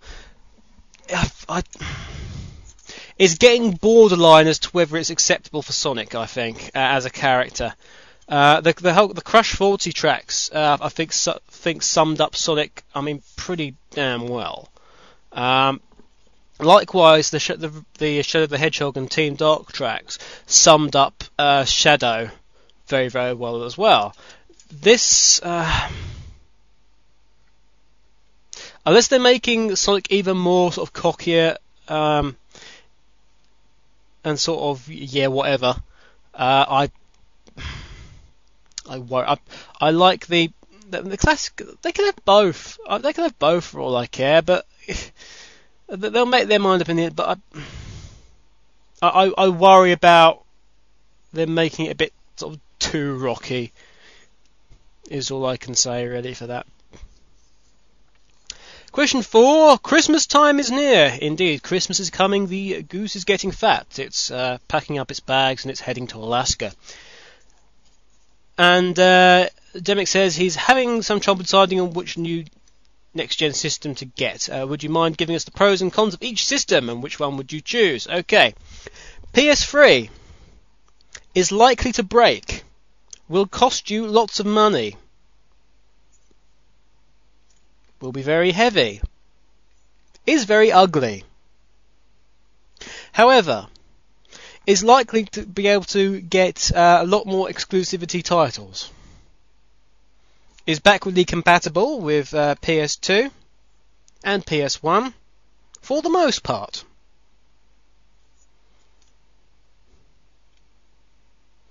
Xbox 360. Not as ugly as sin as compared to the Xbox. However, is still pretty ugly. Is still the size of a small suitcase. However, Xbox has Xbox Live. Xbox Live is a very, very, well, from what I gather, reliable online gaming system, which gives you rank and kudos. Unfortunately, you also can use that to buy items for use in games now. It also allows you to download games and demos, including the Sonic the Hedgehog game.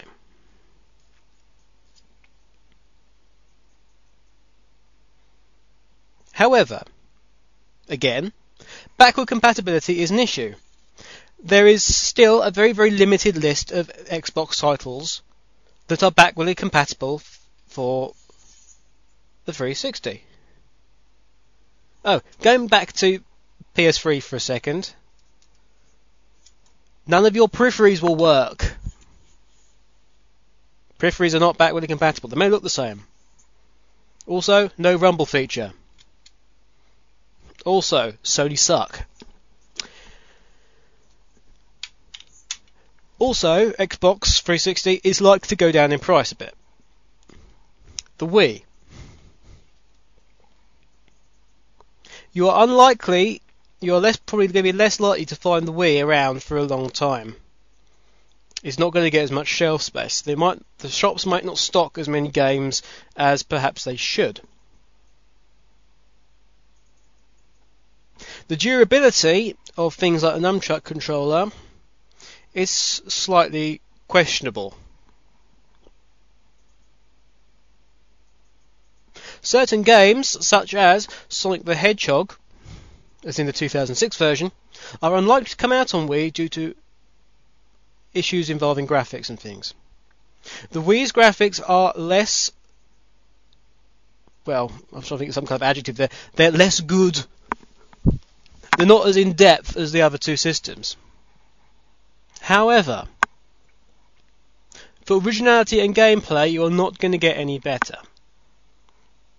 The fact that it's not so high graphics means that games will come out a lot quicker for the Wii. There will be a great number of games for the Wii that will only be out on the Wii just because of the way it works. Who doesn't want to use their controller as a sword stroke lightsaber? You will have this opportunity on the Wii. Wii will have the virtual console thing going on with access to God knows how many games that you can download. What else am I thinking about? What else did it say about the Wii? There was something else. Oh, it looks very nice. It looks stylish. Games will be cheaper on the Wii because it costs less for the developers to develop them. The developers get a bigger share of the money because of this, and the customer has to pay and will pay less for the games. I personally would choose the Wii. If I was to go second, I'd go Xbox 360. Third, overpriced paperweight. Question must be 5. Will you have a Halloween comic special? If not, tell us whether or not you will cause mischief on Halloween. Me cause mischief on Halloween? Not in real life, I would have thought. I might do something. Something might happen on the site. There's too much to do to warrant major issues going on with it, but I'm sure something will happen. Something will happen somewhere. There is likely to be some kind of Halloween special going on. Don't know what, but we'll see. We'll see. There'll be something. I've got a vague idea for a Halloween special.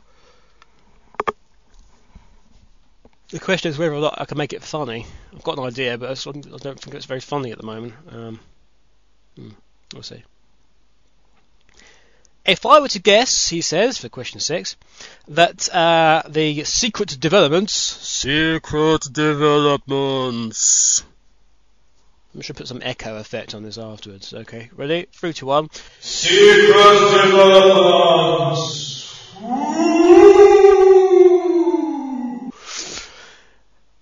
Going on at Sonic Rex was design of a new layout. Would I be correct? I don't know, because there's secret developments. So whether you're right or wrong, I couldn't possibly say because it's a secret.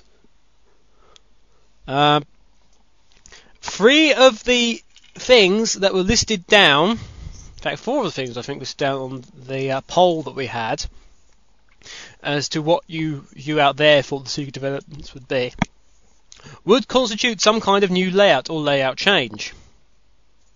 So it's probably more likely would be some kind of new layout, but certain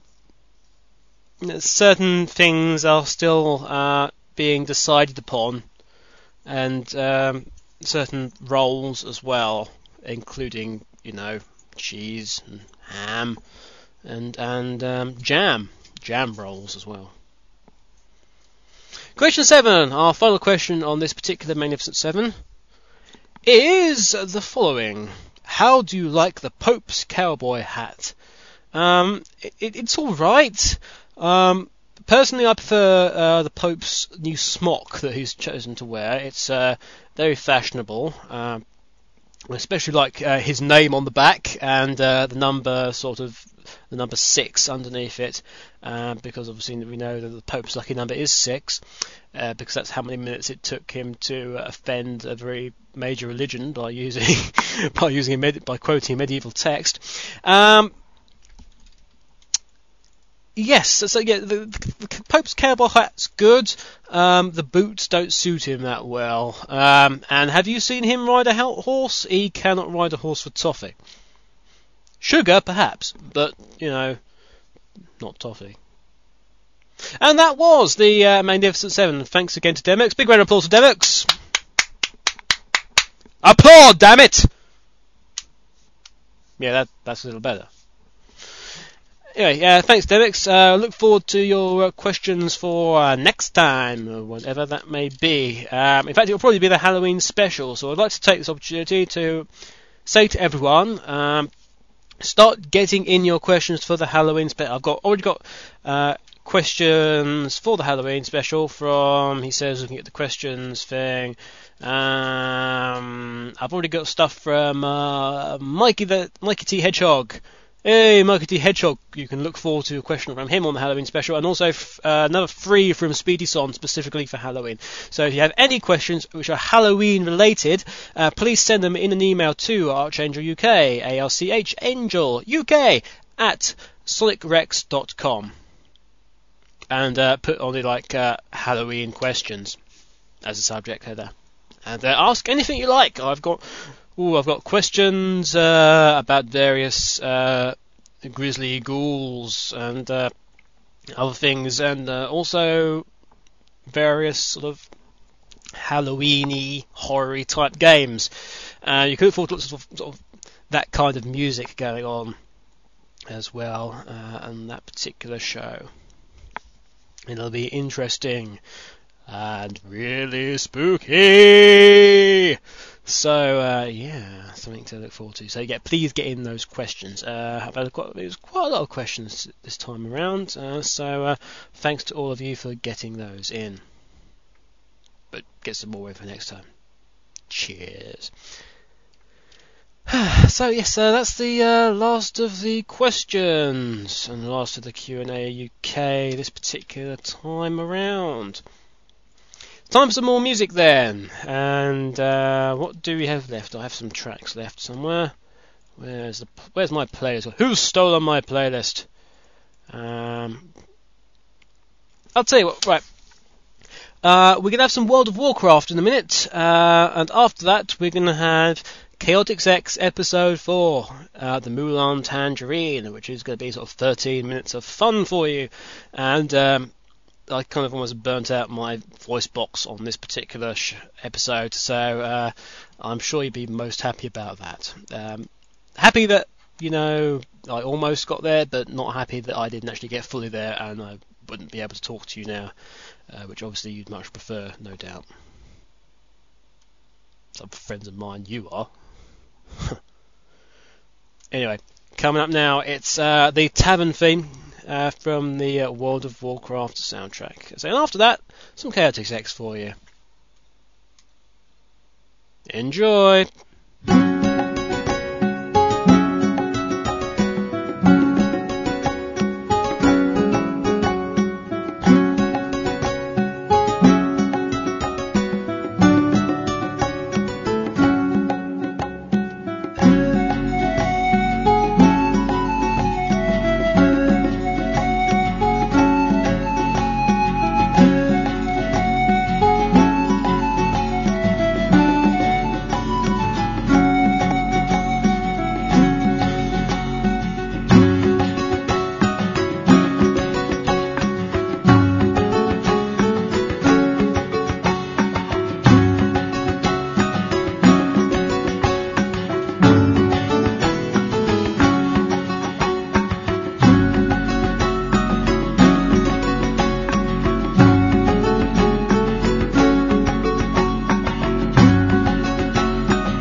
Chaotix X, Episode 4, The Mulan Tangerine. With the follower of the Devil Child known simply as Pierre safely in police custody, we join our motley crew, as in Team Chaotix, not the band of the same name, that would be just silly, as they search for the home of DC Incorporate's operative, who also is known only as Agent Tangerine.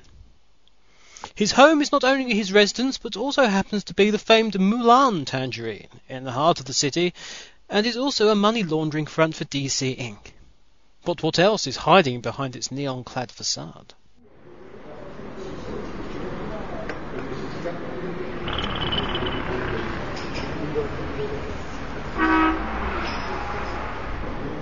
The streets of Paris, all hustle and bustle, and the Parisian folk are about their business buying fresh food for the day's meals.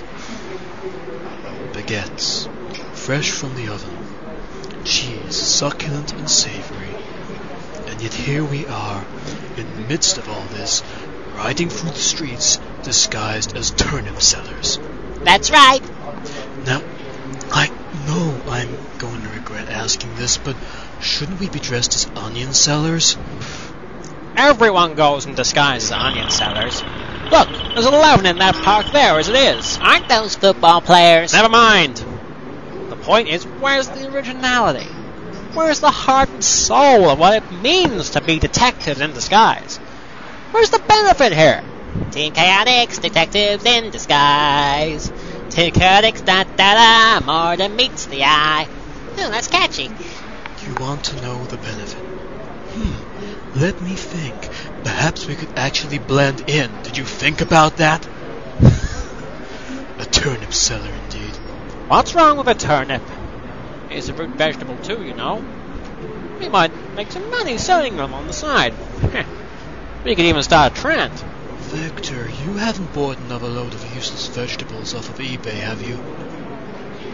No. Damn it, Victor! Do you know how long it took us to get rid of all those beans you bought last time? All we had for months were bean burritos, beans on toast, fried beans, boiled beans. Hey, we had the 2 bean salads. You liked those. Victor, I said I didn't like them. And how can you have a 2 bean salad when both beans are the same? We had jelly beans too. Don't forget those. Sticking beans in gelatin does not make jelly beans! Oh, stop whinging. Besides, you're getting out of character. Yeah, SBO, stop getting a beret in a twist and get with the program. My beret is not in the twist. It's just the way people wear it nowadays. Yeah, right. Just because your costume consisted of you painting your yellow stripes white so you look like you're wearing a French top, that does not mean you at all look that convincing yourself, pal. Stop bickering, the pair of you, and concentrate on riding your bicycle. I still don't understand why I had to get a toddler's bike. Because otherwise your feet wouldn't have been able to touch the pedals, and the French are known especially for their ability to hover in midair. Oh, but flying is way more... way more... This thing has a bell? Oh, this is totally cool! Doesn't take much to distract him, does it? Look, I'm gonna stop and get some directions. Vector, how many times do we have to tell you can't speak? Buongiorno, senor! Too late, here he goes. Nose on! Moi et mon personnage désirez el moulin tangerine. Vous passe les directions par l'aller à Saint-Vitachen. He's getting better. You know, if it wasn't for the broken sentence structure, incorrect wording, and the lack of decent accent, he'd be great. It'd also be good if he was speaking French. Vous pouvez, dans un certain endroit comme le monde, porter plus de luminosité. Notre ami dans lequel notre dérange étant. What did he say?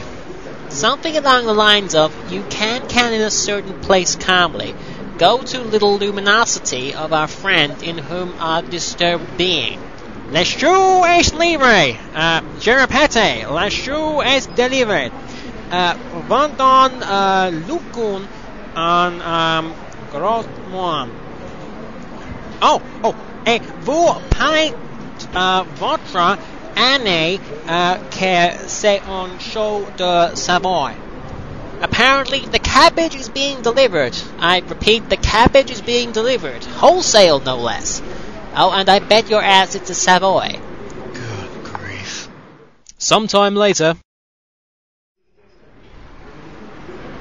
Well, it seems that asking isn't going to get us that far, unless the Moulin Tangerine is a lot smaller than we assumed. I don't think it's biologically possible for it to be where he told me to go. Yes, well, That was a mental image I could have gone my whole life without. Oh, where can this casino be? We've searched every back street and back alley the city has to offer, and still we can't find it. What do you mean? We've been standing here in the middle of the street for the last goodness knows how long, waiting for you to stop making a spectacle out of yourself. Lies! I wear contact lenses and you know it. A spectacle, Vector, not spectacles. Look, why don't we try and find someone who speaks English?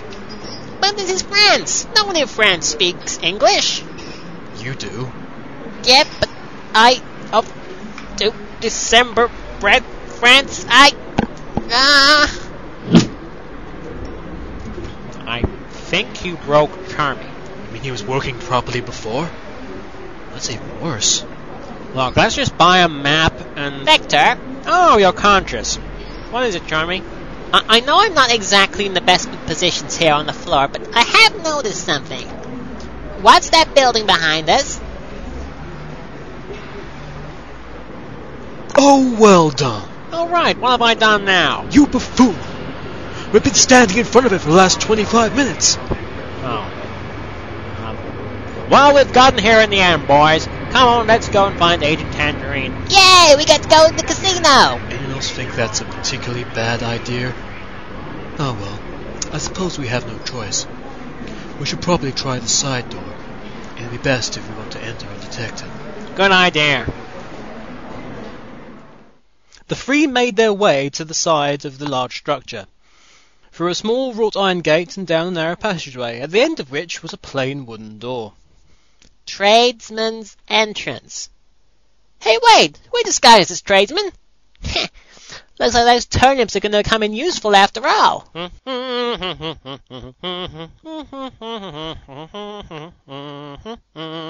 Oh, be quiet and knock on the door.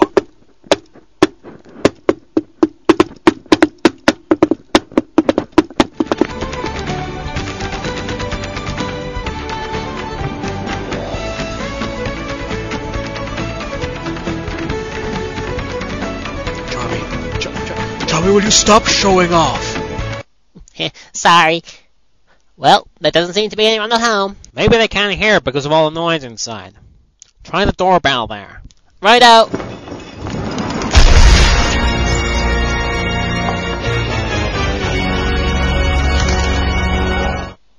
Now, that's what I call a doorbell.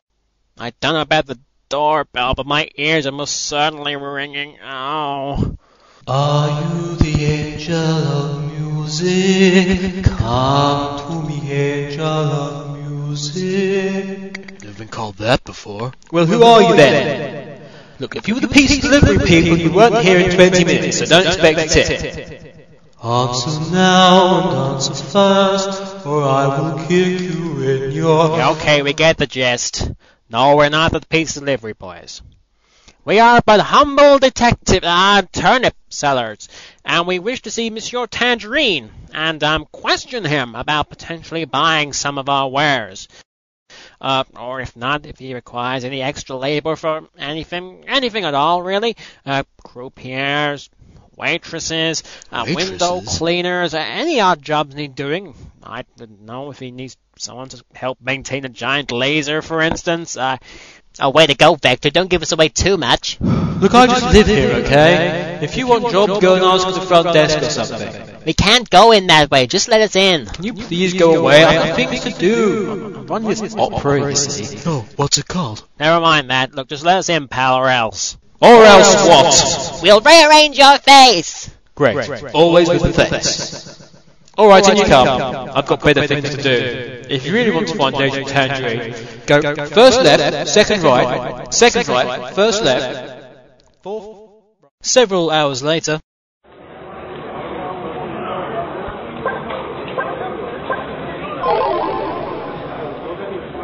Wow, that was an interesting detour. I think we took a wrong turn in Albuquerque.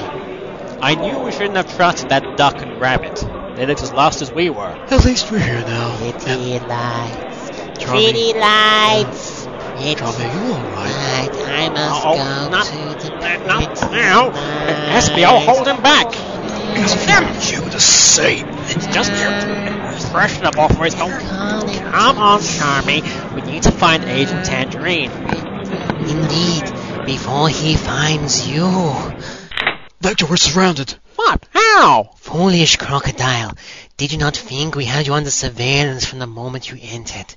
Every person in the casino, from the tourists to the croupiers, works for me. Why are you talking like that? It was the best accent the writer could come up with on such short notice. I suppose that makes sense. Yes, so you come to stop our plan from being fulfilled, and yet the laser has eluded your so-called brilliant detective skills. I am afraid, my young friends, you are all far too late. The laser is ready. Where is it? It was right under your nose, lizard. I'm a chameleon, damn it. How many times do I have to say that? You want to know where it is? Well, let me show you. Look out, he's got the remote control.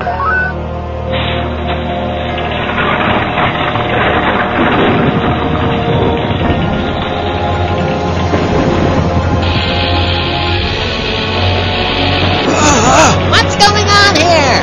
Oh my god. Look. The Eiffel Tower is rising into the air! No, wait, it's leaning over to one side! It can't be! You mean the Eiffel Tower is the laser?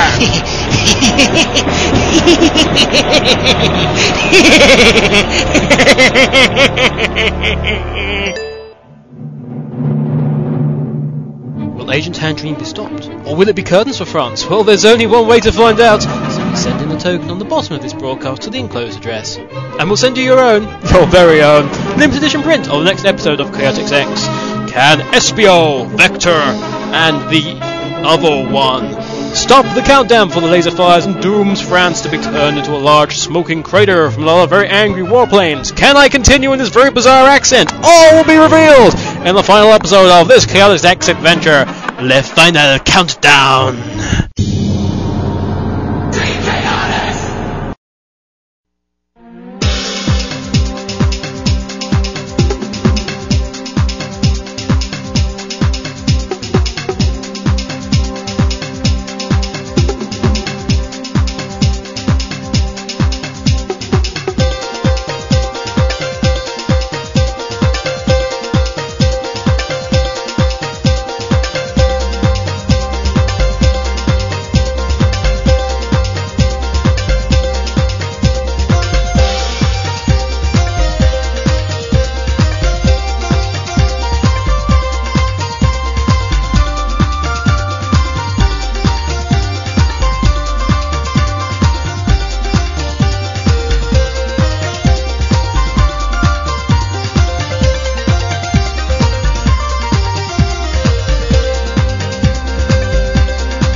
So guys, did you enjoy Chaotix X? I most assuredly hope you did.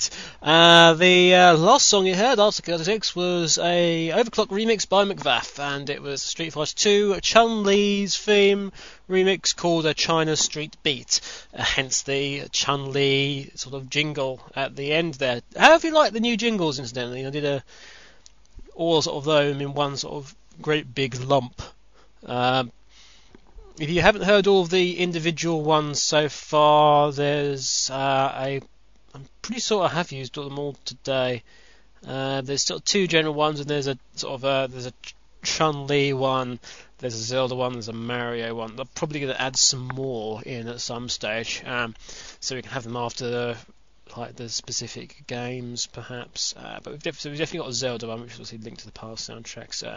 General Mario ones, which use Super Mario World sound effects, I believe, and Chun-Li's sound effects are from Street Fighter Alpha 2, I think.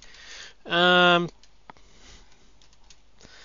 don't know. They're definitely not from SF2. Might even be from SF3, actually. I don't know. We will see. The result of all this means that we've actually come to the end of the show. As usual, I hope you enjoyed this particular thing that I've produced. It's been a very big show. I mean, what's the current time we're going at? We're approaching a 3-hour mark. See, it's all that Echo Hawk's fault. You know, she's nothing but trouble. We'll have to do something with her, like stick her in a basket and dress her up as a cat, because you know that's just the sort of thing that guys have a hobby. Not saying me, just a guy. Get your mind out of the gutter. Anyway, I will leave you with a period of silence, I suppose. But yes, keep those questions coming in. You've got questions for me for the Halloween special. Any questions for Echo Hawk as well when we finally get her back for this second half of the Ready Redux Room 101 show? They'll probably be most useful as well. If we've got her hanging around for a while, you might as well ask her some questions. So those can also be sent in to the same address, ArchAngelUK at sonicrex.com. But yes, that is it.